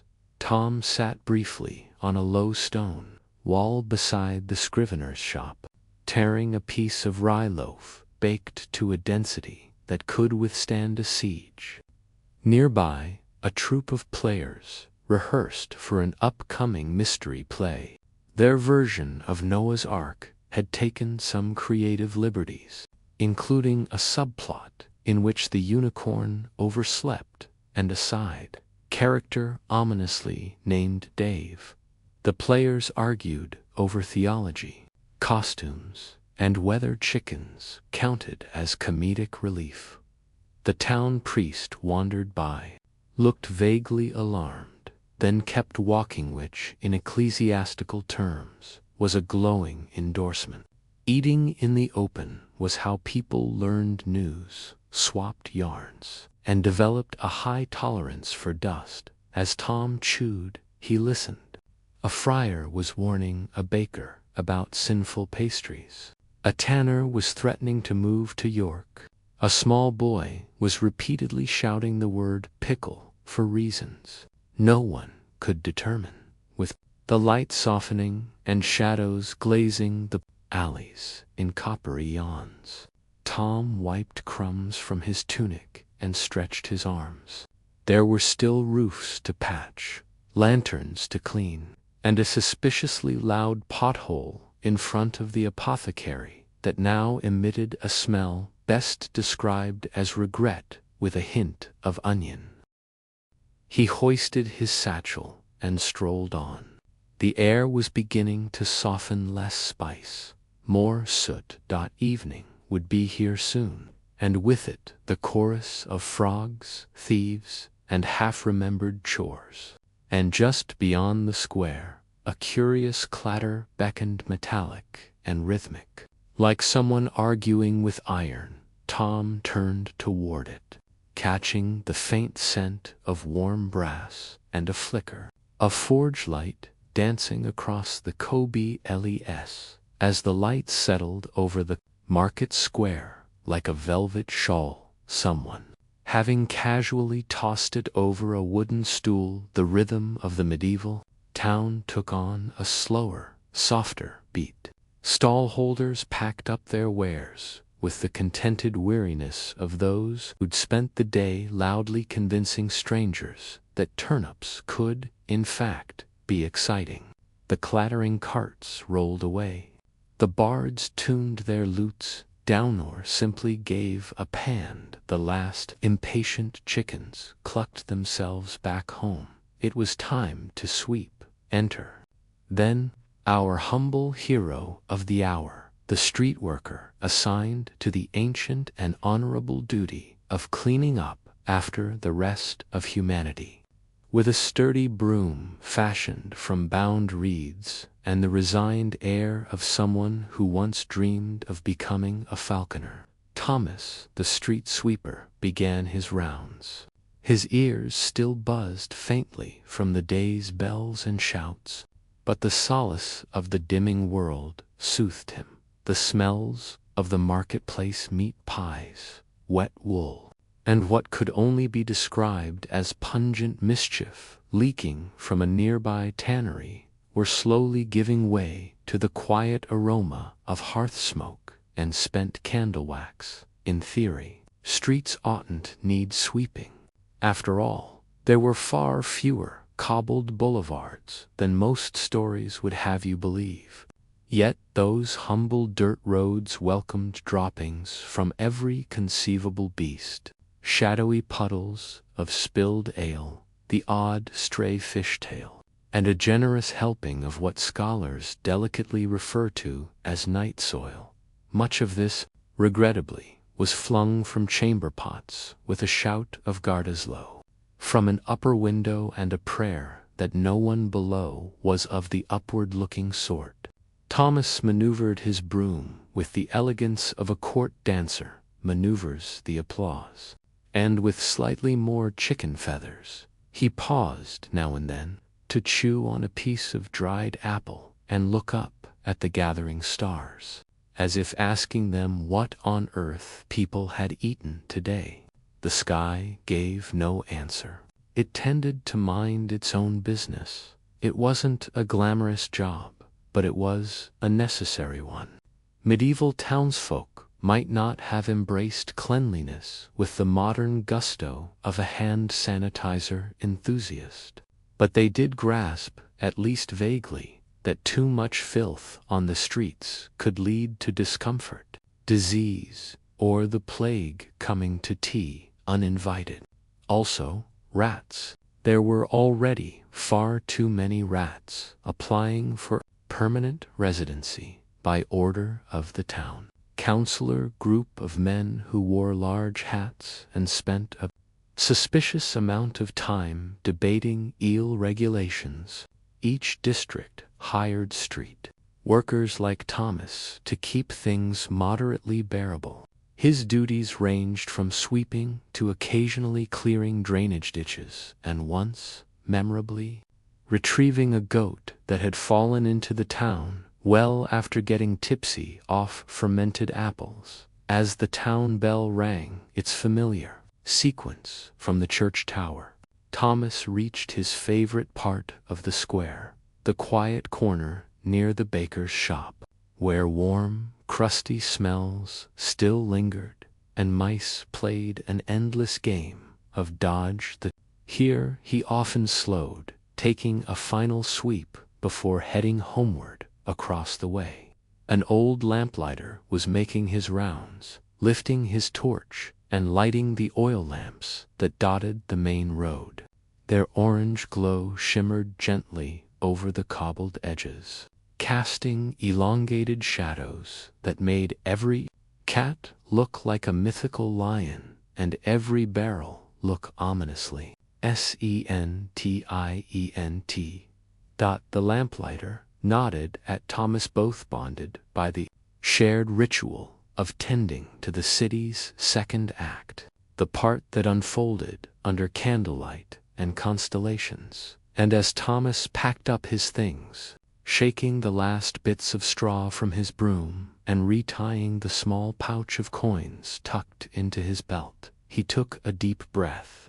He'd seen the town's best and its worst today often. It was a strange sort of rhythm, a dirty sort of honor, but an honest one. He started his walk home, stepping carefully to avoid what he had just cleaned. Lanterns flickered in the windows. Laughter, soft and muddled by thick wooden walls, floated from nearby inn. Ale awaited. The stars blinked lazily overhead, whispering their ancient lullabies, and just as Thomas turned onto a narrower lane where crickets were holding their nightly rehearsal and smoke spiraled sleepily from chimney tops, something unusual caught his eye: a parchment nailed to a post, its edges curling with intrigue and dampness. Now, what could that be about? Ovens were not a household affair. Unless you were wildly rich or mildly reckless with fire safety, you didn't just pop a sourdough into a personal oven. Instead, you prepared your dough at home after acquiring flour, bartering for eggs, possibly whispering desperate prayers to the yeast spirits, and then queued up with your unbaked child of carbohydrates at the communal bakehouse. The baker's role was less about shaping loaves and more about navigating the delicate social ballet of not overcooking Lady Mildred's rye plate while dealing with Arnold's suspiciously shaped buns. Baking happened en masse, a symphony of crust and caution. Edith, being more diplomatic than most, had mastered the subtle art of bakehouse politics. She always let old Frida go ahead because old Frida had opinions sharper than her elbows and never questioned Walter about his oat loaves, despite the fact they bore more resemblance to bricks than bread. In return, she was often allowed to place her rolls near the front of the oven, where the heat didn't lick quite so aggressively. A small mercy. But in medieval times, small mercies were practically currency. Bread wasn't just bread. It was sustenance, status, and occasionally, when left too long, building material. The wealthier townsfolk enjoyed white bread, a refined loaf made from well-sifted flour, as soft as a gossip's whisper. Edith's daily bake, however, was the browner, sturdier affair, a sort of chewable sermon about humility and dietary fiber. Still, it filled the belly and kept the teeth honest, while her batch browned in the oven's cavernous mouth. Edith leaned against a post and took in the rhythmic sounds of the evening. Laughter from the nearby tavern spilled through its half-shuttered windows, a melody of slurred compliments and debated debts. Somewhere, a lute made a gallant attempt at a love ballad before giving up entirely. The hens in the next alley argued bitterly about the pecking order, as they had done every evening since time immemorial. A waft of fresh baking moved through the square, carried by the same breeze that shuffled the aprons hung from neighboring windows. There was something almost religious about the scent-piece. Patience, agriculture, and community, all in one humble note. For a moment, the world felt softer around the edges. Inside the bakehouse, the baker turned the loaves with his long-handled peel, his eyebrows lifting in solemn approval as Edith's rounds achieved a perfect modeling of cracker crust. She smiled and began to hum an off-key lullaby without realizing it, her voice folding into the crackles and clatter of dough becoming dinner. When the loaves were retrieved and rebiscuited, warm now, steaming gently, they weren't just food. They were a symbol that the day had been endured. Edith's hands, calloused from broom handles and bucket ropes, cradled them with the tenderness of someone who had frankly earned her supper. Night continued its quiet descent. The sky deepened into velvet, the first stars pricking through like silver embroidery on a very expensive curtain. A few townsfolk lit their lanterns, and the heavy scent of wood smoke curled through the streets like a cat with nowhere particular to be. Edith made her way home slowly, past shop fronts darkening, past cats confidently occupying doorsteps that didn't belong to them, past a child who had definitely been sent to bed and was now definitely still barefoot in the street. She nodded politely to the gargoyle perched above the apothecarian evening ritual and reached her own crooked doorway just as the church bell, ever slightly ahead of true time, told the hour in a half-hearted clang. She exhaled long and satisfied, the way one does when bread is safely tucked in and the sky has finally settled for sleep. But just as the door creaked closed behind her, a sudden knock echoed from the far end of the lane, an urgent thump, breathless and unfamiliar. Someone would need sweeping help, or hiding assistance, or possibly someone had brought a goat into the alehouse again.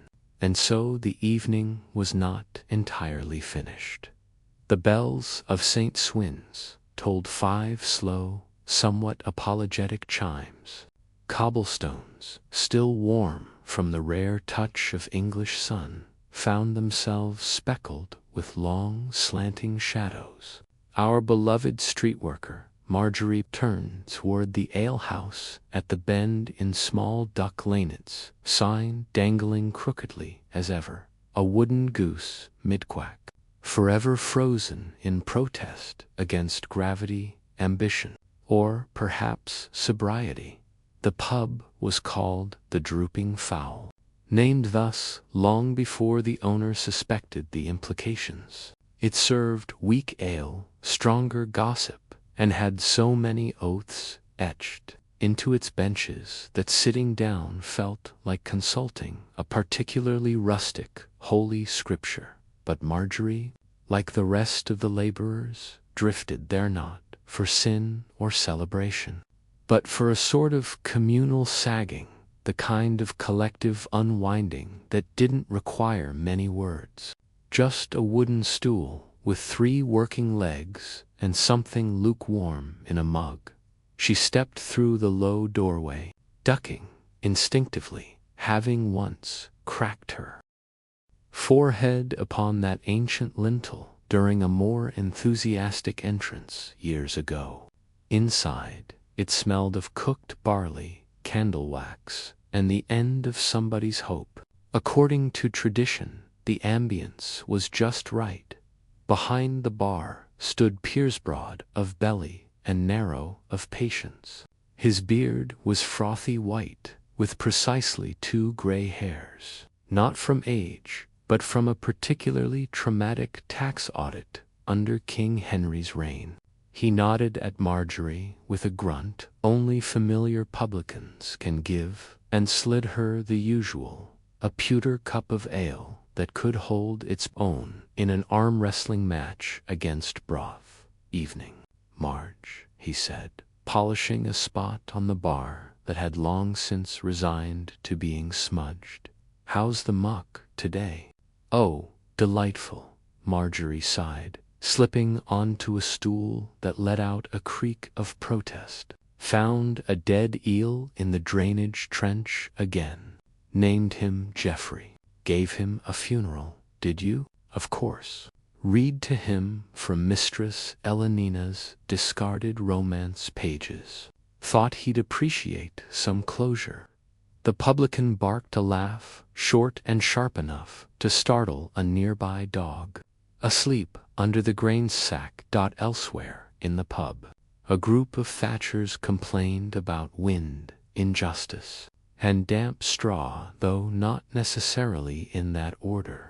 Above their heads, the rafters groaned in solidarity with another day's ending. In the far corner, an old man had fallen asleep mid-sentence, blamelessly drooling into a carved chessboard. The bishop had gone missing. Suspicion had fallen on the night, after half the ale and a small wedge of cheese that tasted, generously speaking, like ambition left out in the rain. Marjorie and Gwenda, red-haired Duncart driver with opinions about literally everything, began the town's most important evening ritual. "Competitive complaint, bless me. Boils," Gwen began, slapping her knee.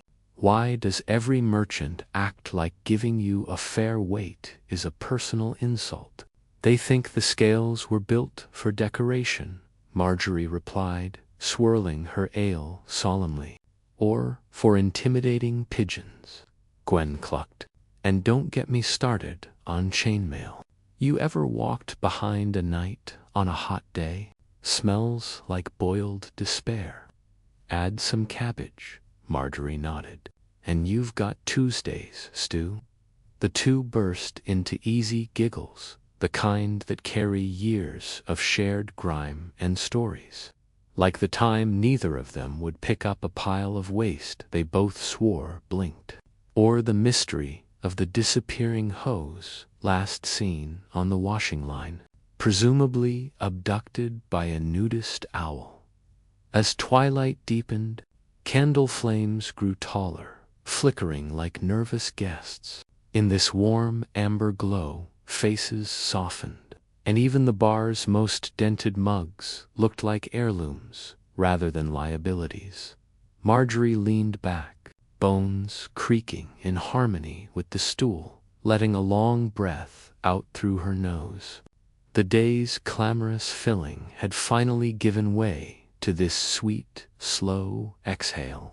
Tomorrow would mean more muck, more eel, more ladders, and misfired gossip. But tonight, well, tonight was hers.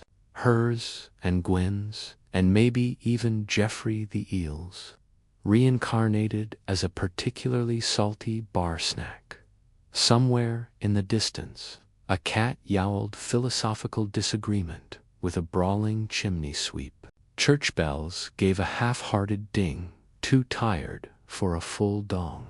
And beneath the warm rafters of the drooping fowl, Marjorie contemplated a second cup, though the night might hold more than just ale before the candle burns out, as the sky painted the crooked rooftops in strokes of deep blue and tired rose.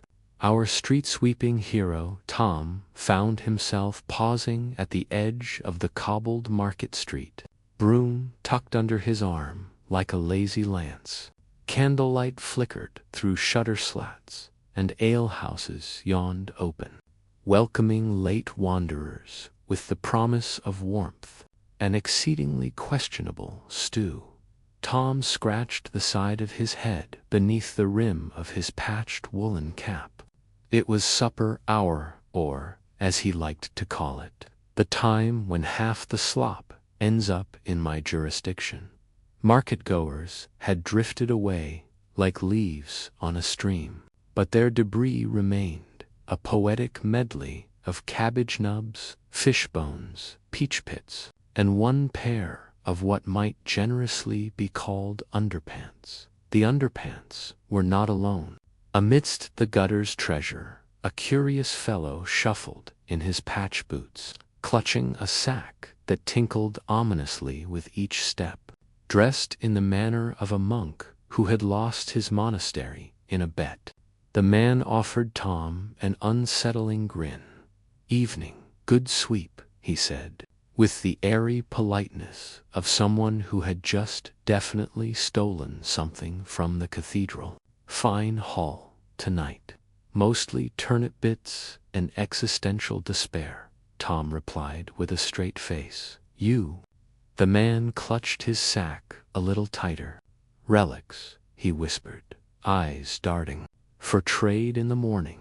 St. Crispin's toenail possibly genuine." Relic trading, Tom knew, was a thriving underworld hobby.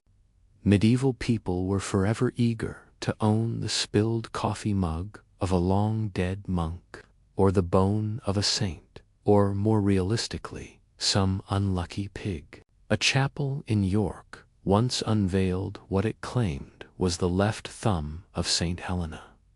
2 weeks later, another parish exhibited the same but right-handed. Relics were confusing, sacred, and deeply profitable. Somehow, half of Europe had a fragment of the true cross which, if assembled, would have made Noah's Ark blush. Tom shook his head gently and resumed sweeping. "Be sure to declare it at the toll bridge," he said cheerfully. "Else they'll tax it under holy bits, cost you a chicken." The man grunted and vanished into the alley like a sneaky fog dot above them. The bells of St. Winterfred's toll chapel began to toll for Compline, the monastic hour of sleep, and cowherds falling into stewpots. Tom watched as lanterns blinked alive along the upper streets, signs of rest inching their way across the town. His broom dragged lazily now that it had ever worked up much of a hustle. There was something deeply rhythmic about sweeping in the semi-dark, half-dreaming, half-spiraling into philosophical contemplation over how much goose is too much goose in a pie. A nearby window opened, and a hand dumped a pile of bones onto the street. They landed with a cheerful clatter. "Lamb, judging by the curve and the sheer audacity of it, thank you kindly," Tom called up. A voice grunted in response, followed by a sneeze, then a curtain twitching back into place. "Bones noted. Broom redirected." With a precise flick, he herded them into the trash cart, lingering beside him like a loyal mule. The cart gave a wheezy cricket's version of a grumble. They'd both seen better years. Across the street, a few members of the Candle Guild tottered down the steps of their halt tipsy, on beeswax payments and the euphoria of unionized stink. One of them waved at Tom, who waved back. There was something comforting in this sleepy camaraderie, the quiet acknowledgement of shared odd hours and shoes that never quite dried. As the stars began peppering the bruise-colored sky, Tom leaned on his broom and looked out at the street in satisfaction. It would be a mess again come morning, but for now it gleamed in the moonless dark, serene and sticky, just the way he liked it. A dog barked somewhere distant. A lute plucked from an open window. A child giggled, then yelled, "I didn't eat it," which was damning. And Tom turned toward home or something shaped like it, his day's labor soaking away into history's forgotten gutters. Somewhere further up the street, torches lit the corners of a different square, less savory one, where the night's work truly began. By the time the bells of STBs tugged at the late sky, our medieval street worker had found solace in the nearest distraction. A piping hot bowl of something generously labeled stew, and only slightly identifiable as food. It was served from a cauldron so ancient even the Black Death had probably nodded politely as it passed. The stew was ladled out by a one-eyed cook with a cheerful culinary motto: "If it don't move, it's meat," wrapped in a woolen shawl of questionable hygiene. The cook chirped at customers with the motherly tenderness of a goose with gout. Our street worker took his portion thick, steaming, vaguely fishy, and settled against the crumbling stone wall of the guild hall, where the shadows stretched long and lazily across the cobbles. This guild hall wasn't his own. His guild was for the proud brotherhood of street laborers, apprentices of spade, and mistreated inheritors of mud. But the hall offered eaves to sit beneath and warmth from heated disputes occurring within. Artisans inside debated prices, proportions, and paving rights with all the subtlety of two cats in a sack. Every so often, a word like threepence or thatch fraud would burst through the oak doors, like a nervy pigeon, as the salty stew did its warming work. Our street worker mused on the vital function of supper. In the medieval day, meals weren't idle affairs. They were strategy. Lunch was fuel, breakfast was for nobility and show-offs, but supper was communal. It was when news circled like a jug of ale, and mouths opened as much for tales as for turnips. Even the lowest laborer could partake in the evening's quiet theater gossip served under flickering tallow. Scandal tucked between bites of barley. Down the road, a juggler passed, trying to earn a few farthings more before night made everyone uncooperative. He dropped a club, swore under his breath, then politely spat in defiance of physics. Children giggled, and a dog with the body of a dust mop and the attitude of a knight trotted proudly beside him. Our humble protagonist soon noticed an older woman laying a woven mat upon the stone across the alley. She was a seller of lamprey, slippery, eel-like creatures that somehow passed for luxury food, even though they looked like something summoned from the dampest corner of a monk's worst dream. Kings had eaten them. Nobles adored them. Nobles adored them. Peasants strangely sold them without complaint. The woman, known only as Goody Wren, was somewhere between 40 and volcanic, her face a roadmap of decades, her glare sharp enough to pare turnips. She called him over, offering a special unstripped lamprey. He respectfully declined on grounds of caution and partial digestion. She cackled like firewood, crackling, and tossed a handful of bones at a passing cat. Night began trembling its wings over the town. The air shifted, cooler, quieter, syrupy, with the smell of chimney smoke and clove. The streets dulled to a hush. Bottles clinked as shutters closed. Somewhere, a lute plucked out the medieval equivalent of a power ballad, mournful and off-key, but with commendable conviction. Our street worker stood, brushed stray stew droplets from his jerkin, and began the slow, familiar shuffle homeward, past the alley where someone had once tried to sell genuine Roman bricks that were clearly just soggy rubble, past the old well, which locals affectionately named Whisperhole, due to its echo and the occasional eerie voice that they insisted said things like, "Stop putting boots in me," and past the little shrine dedicated to St. Dunstan, patron saint of blacksmiths, poets, and people just trying to get through the week. He passed a few more workers, their shadows, long and tired, exchanging nods, full of the silent camaraderie that comes from sharing both profession and planter pain. One man was still sweeping, humming something unintelligible that could have been a hymn, a warning, or the medieval equivalent of a top 40 hit about onions by now.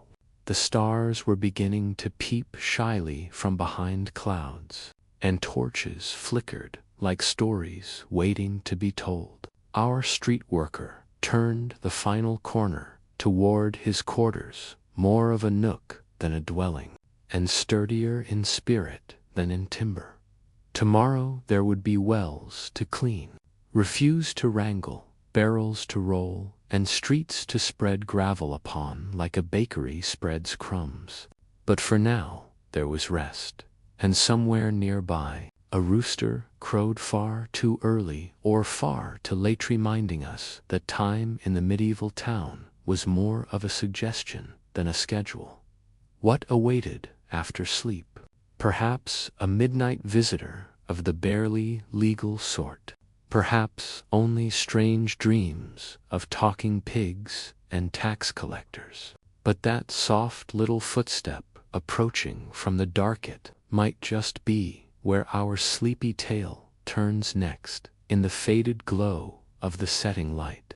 The great axe of labor, the coopers pounding barrels into form, the bakers swiping flour from their elbows, had drawn to a reluctant close.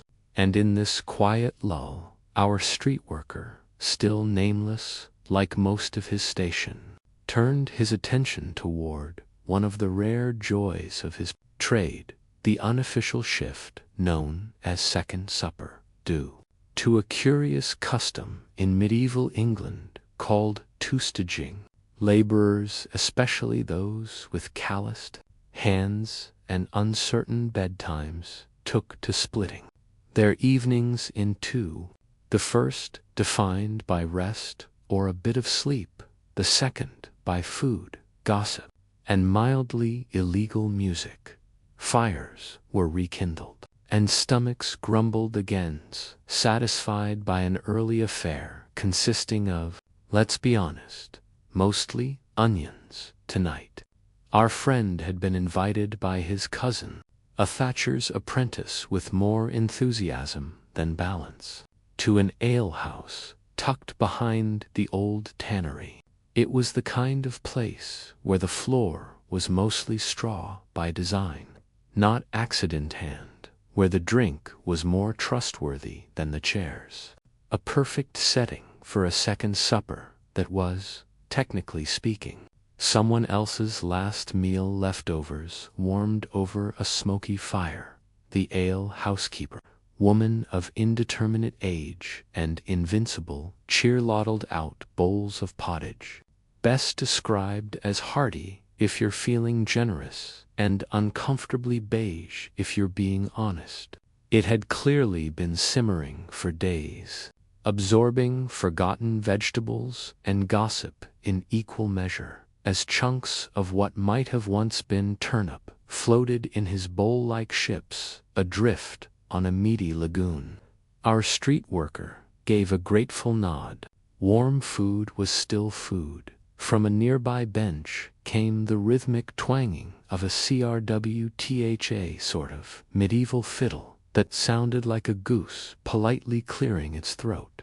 The musician, a one-eyed man named Lasselwig, was an enthusiastic, if not entirely accurate, performer. He'd recently transitioned from being a rat catcher to a bard, though most locals felt he might be doing both at once. "Did you hear?" croaked Lassell between verses of an almost recognizable off-tempo ballad. "That the mayor's got a new undergarment made entirely of imported linen." Our street worker spooned pottage into his mouth with the solemnity of one too hungry to be skeptical. "What, no wool?" "It's the talk of the town," Lassell continued, fiddling with a string that had gone as loose as his interpretation of melody. "Says it makes him feel continental-like, someone who's seen a window." The laughter that followed was the clipped, snorting sort that often comes from people who desperately needed a laugh. Creaking laughter, like old floorboards letting loose. That laughter formed the true mortar of medieval companionship. The gleeful fumbling together through the daily damp and drudgery, inventing joy in the small cracks of routine outside the alehouse. Torches flickered against the damp stone walls, casting shadows that danced like jesters along the narrow lanes. A cat skittered past, pausing only to glare at a passing chicken with thinly veiled disdain. Somewhere, someone let slip a hiccup bold enough to echo likely. Already several ells into his descent toward the floor, our friend, bowl empty and belly warmed, leaned back on a bench that wobbled ominously beneath him but held, as though sharing a silent promise, just a little longer, and for a moment, amid the distant hum of crickets and the woody sigh of molted air, the world blinked a little slower. Humble cork of peace in the barrel of the day. Tomorrow would bring more muck to clear, more chimneys to sweep, more accusations of idle loafing from those who'd never tried fitting 5 pints of pottage into a single lunch break. But for now, in that offbeat music and kettle broth warmth, there was a soft kind of magic knot, the kind with dragons or wizards' jewels, but the gentler kind, the kind sipped, not cheered. And just before his eyelids began drafting treaties with gravity, someone mentioned the pillory was getting a new coat of paint, and you simply wouldn't believe who was behind it in the strange lull after the market's frenzy. Our street worker, Oswin, found himself navigating the quiet aftermath of daily chaos. The fish had ceased their flopping. Fermented cabbage lost its mystique. The general populace slipped into a fog brought on by heavy pottage and more than one regrettable mug of mead. It was time to sweep up the remnants, slices of turnip abandoned mid-flight, crusts of rye pecked at by an especially judgmental goose, and a clump of what looked suspiciously like someone's hairpiece or possibly a squirrel nest on holiday lying across the cobbles with the dramatic flair only medieval refuse could muster. He wielded his broom with the solemn precision of a cathedral, organist only dustier, and substantially less likely to receive choir applause. Bits of straw caught in his beard, crumbs clung to his tunic, and his left sandal a borrowed affair from his cousin, who swore it was almost new-squeaked morosely every third step.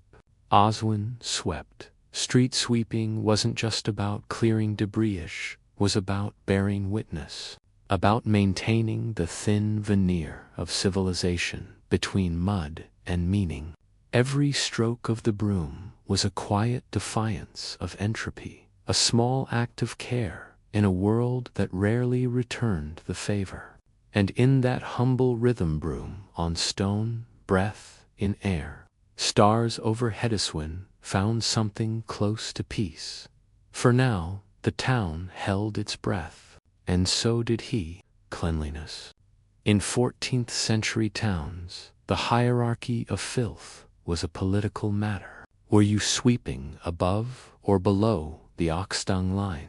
Did your broom cross into the candlemaker's territory?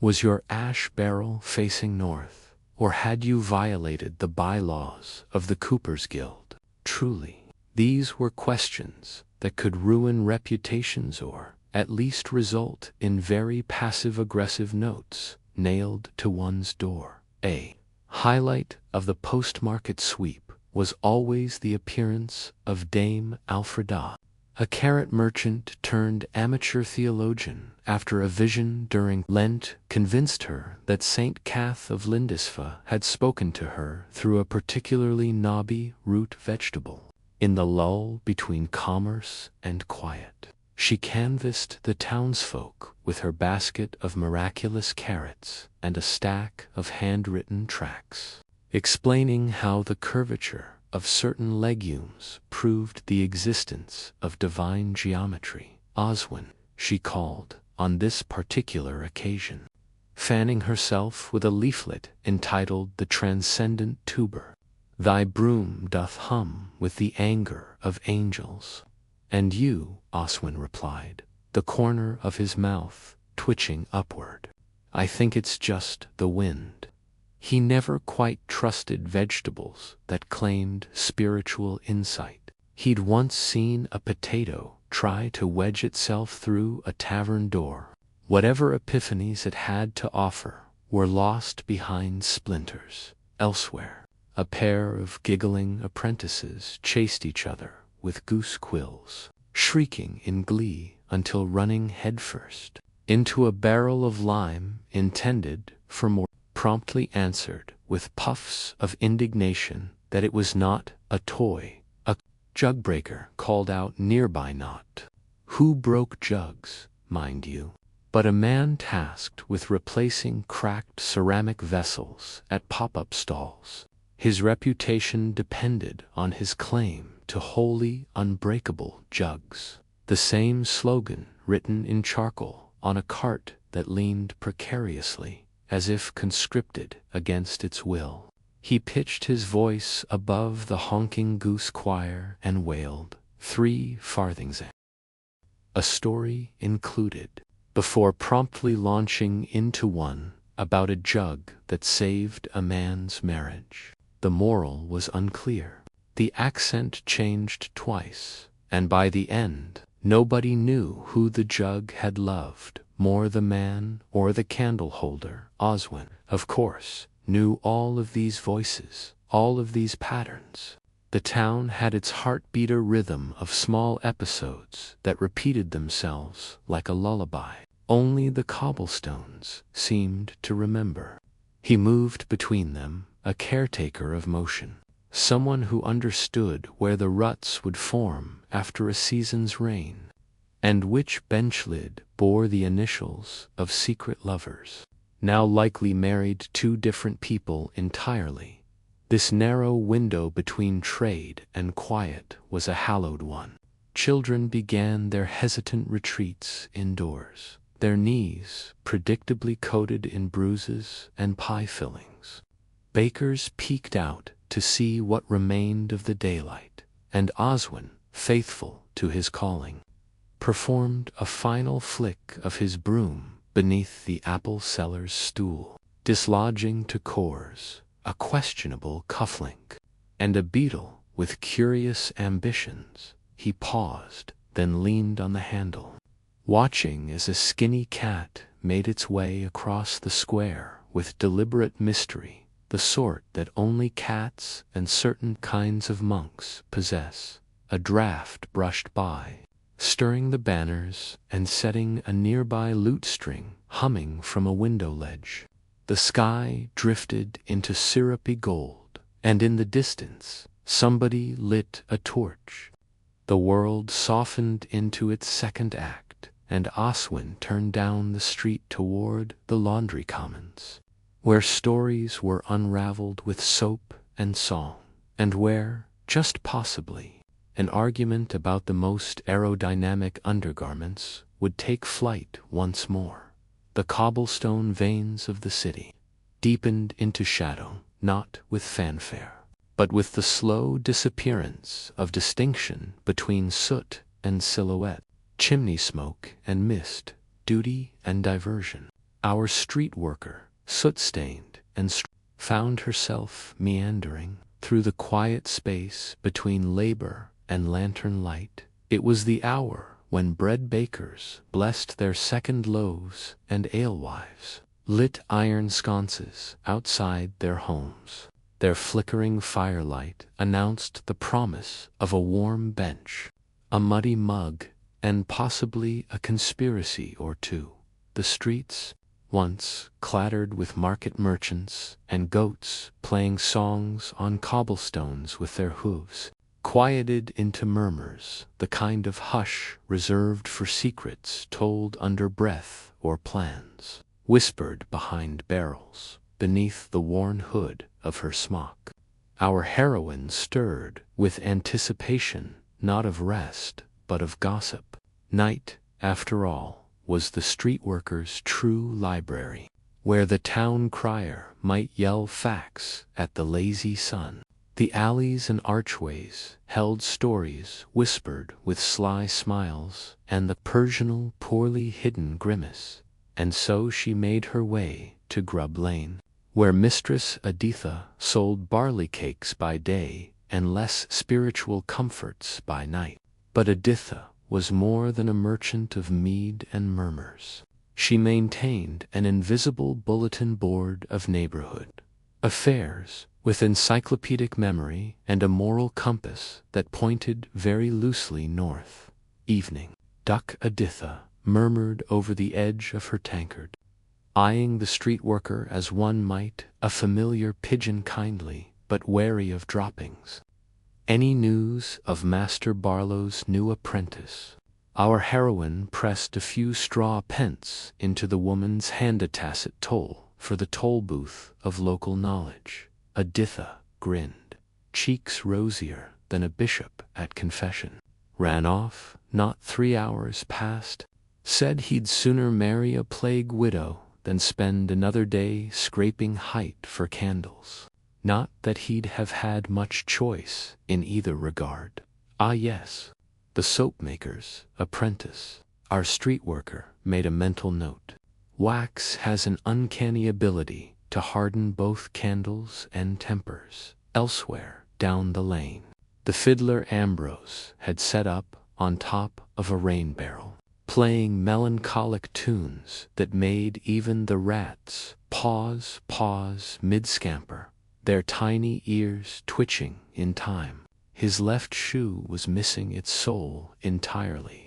The right one had, curiously enough, acquired a second sole made of flattened pewter, curious but effective repair that clinked delicately with every tap. Beneath the music and murmurs, our street worker spotted a curious figure in the shadows, a child in a tunic 2 sizes too big, watching the world go by with the observant silence of a cat perched on a lintel. She offered a half-carrot from her satchel, which the child accepted like a holy relic. In the Middle Ages, your dinner didn't always come dressed in silver service. It might just wander by in the hand of a tired stranger who smelled faintly of tallow and optimism. "Mind the bishop's boys down by Rivergate," the child whispered in return, pointing with the carrot-turned wand. "They're rolling drunk and looking for reasons. So much for the sanctity of the cloth." Our heroine gave a nod of thanks and turned off toward the quieter vein of Old Rex Alley, where the buildings leaned into each other like drunks swapping secrets. There she walked slowly, not out of fear, but ritual. This was the day's most sacred hour, beneath the muddled kiss of smoke and damp timber. Somewhere between fatigue and familiarity, she could feel the pulse of the city thrum in her boots, not grand like a knight's steed, or ringing like the hymns from high chapels, but low, steady, enduring the heartbeat of those who built the bones of society, while others counted gold or souls as bells clanged from some unpredictable direction there. Timing more artistic suggestion than standard measure, she rounded a corner to find a flickering lamplighter shaky on his third ladder of the evening. His torch writhed against the wind like a dancing eel, lighting the way for thieves and lovers both. He muttered cheerily without looking down. Our street worker smiled. "May they not be one and the same?" He cackled as if she'd said the funniest thing all year, though the bar had not been set especially high, with streets bathed in amber glow, her path lit by unsure flame and familiar cobble. She followed her feet back toward her end of the town. The gentle hum of the city at rest was less a lullaby and more a gently narrated weather report, soot prevailing from the north, with scattered whispers and a strong chance of mischief. And as the last streaks of light gave way to candles and dreams, she walked on into corridors where sleep tiptoes softest, and where the night still had a tale or two left to tell. The moon had taken its post above the thatched roofs and crooked chimneys of the town, casting a silvery quilt over cobblestones that bore the weight of thousands of forgotten footfalls. A hush settled on the alleyways, interrupted only by the occasional mewl of a hungry cat or the rhythmic drip-drip of water from a faulty gutter. Our street worker, master of muck, baroness of brush, unpaid therapist to damp basements and public privies alike, was winding down. The tools were cleaned, or at least rinsed in the river, and left to drip dry near the mule cart. And what a mule he was! Geoffrey, the ever-skeptical, oat-motivated companion, gave precisely 0 hooves about the machinations of medieval society, while other steeds bore knights into battle or paraded underlords. Geoffrey's daily spoils consisted of turnip peels and the dubious honor of pulling a wagon laden with slop buckets and semi-dignified rags. Tonight, as bells tolled slightly off, Keitha, bell ringer, having fallen asleep mid-swing, the town exhaled. Candlelight flickered behind shutters. Alehouses, once rowdy with bawdy songs and poorly thought-out arm-wrestling matches, began to empty, and our dear street worker returned home. Home, as it happens, was less of a dwelling and more of a suggestive structure, a collection of planks nailed together by someone who had clearly lost interest halfway through, with a straw mattress generously described as stuffed and walls so thin they could hear the baker snoring 2 plots over. But it was dry. It stood more or less upright, and in a world where bathwater and beer were indistinguishable in consistency, that counted for quite a bit. Inside, our humble laborer lit a small tallow lamp, its glow dancing across a wooden cup of something pretending to be cider. The fire was little more than a hopeful pile of ashes, carefully coaxed into warmth with half a stick and an encouraging sigh. She peeled off her outer layer of mud-caked garmentry, setting it near the hearth to become only marginally less offensive by morning. With a sigh more, a controlled fall, really she sank onto her mattress. The day's work still nestled in her muscles, in the creases of her fingers, forever etched into the wrinkles of her elbows. But despite the weight of grime and the whispered ache in her shoulders, there was a serenity to this nightly routine, the constancy of it, the dependable predictability of muck. She reached for her evening parchment, not a book precisely, but a scrap of rough vellum carrying a scribbled load tally, half a prayer to an obscure saint of drainage, and a recipe for festive turnips. It may or may not have been upside down. History has a habit of obscuring the quiet dignity of work like hers. Chronicles are grand on tournaments and treaties, thin on who fetched the trenchers or scraped wax from the floor after a feast. Yet, without street workers, the 15th century would have sunk further into something unspeakable. City sif, you could call them that, relied on people like her, early risers, alley navigators, wielders of ladles most foul, as she leaned back, half listening to the wind tickling the gaps in her wooden wall. Her eyes flicked over a dangling charm above her bed, a dried sprig of wormwood and a chicken bone magical protection, supposedly given the state of her neighbor's goat, who had recently attempted tax evasion by kicking over a ledger. Anything to ward off mischief was welcome below her window. The town stubbed out its final embers of activity. A watchman muttered to himself, scratching a parchment with exaggerated care. Somewhere, a pair of miscreants were discussing the merits of sneaking into the bakery. They would be foiled by an aggressive goose and a surprisingly alert night apprentice, and up in that flimsy loft, layered in the scent of tallow, ash, and faintly turnipy wool, our street worker yawned, one of those yawns that begins in the shoulders and ends somewhere near the toes.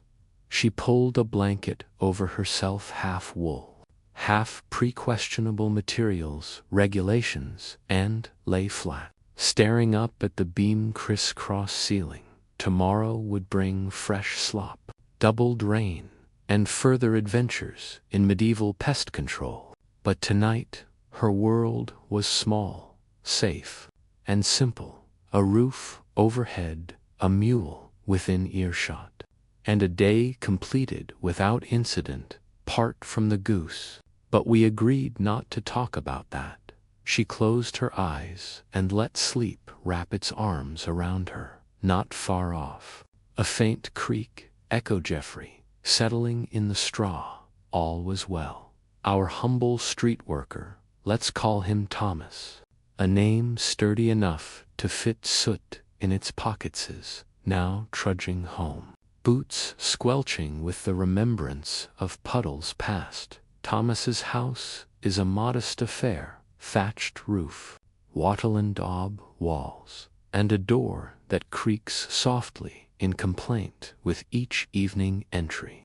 He stoops slightly as he enters more from habit than necessity, greeting a pot of coal pottage on the hearth as though it owes him rent. The fire has nearly all gone to sleep itself, leaving only the occasional crackle like a cat's purr in wood smoke. Kneading his tired hands together hardened from a day of dragging carts, sweeping muck, and politely nodding at pigs who most definitely do not care. Outside, the last of the baker's fires flicker orange against the lanes, and somewhere a minstrel is serenading a door with uncertain success as Thomas stares into his hearth's dull glow. He allows a slow, dusty sigh to escape, not of despair, mind you, but of the small, quiet exhale that comes from doing a hard day's invisible work. If history has taught us anything, and bless it, it usually needs a few trisits that while kings feast and knights gallop dramatically across storybooks, it's the street worker who, without fanfare, coaxes order from chaos. Left to its own devices, the medieval street has the disposition of a teenager's bedroom crossed with a goose. Riot. But Thomasy holds the line between civilization and slipping in something unspeakable. Takes a sip from a wooden cup of something thin, vaguely warm, and ambiguously alcoholic, the medieval equivalent of tea, if you're prone to generosity. The liquid burns a bit, possibly in protest, but it does its job, lulling the muscles. His fingers relax. His thoughts meander. He remembers the widow down the street, who thanked him with a smile and 2 boiled onions. The baker's boy who tried sweeping against the wind and ended up sweeping his own hat into a horse. The light on the cobblestones this morning, catching the frost in just such a way that the muck glistened like old jewels, sin pleasantly fragrant jewels, but jewels nonetheless. Outside, the night deepens like ink poured gently into water. The moon, unblinking eye in a woolly sky, peers down on huddled rooftops and chimneys that resemble sleepy sentinels. A dog barks once, offended by a shadow, then curls into himself like a comma and continues his storyless nap.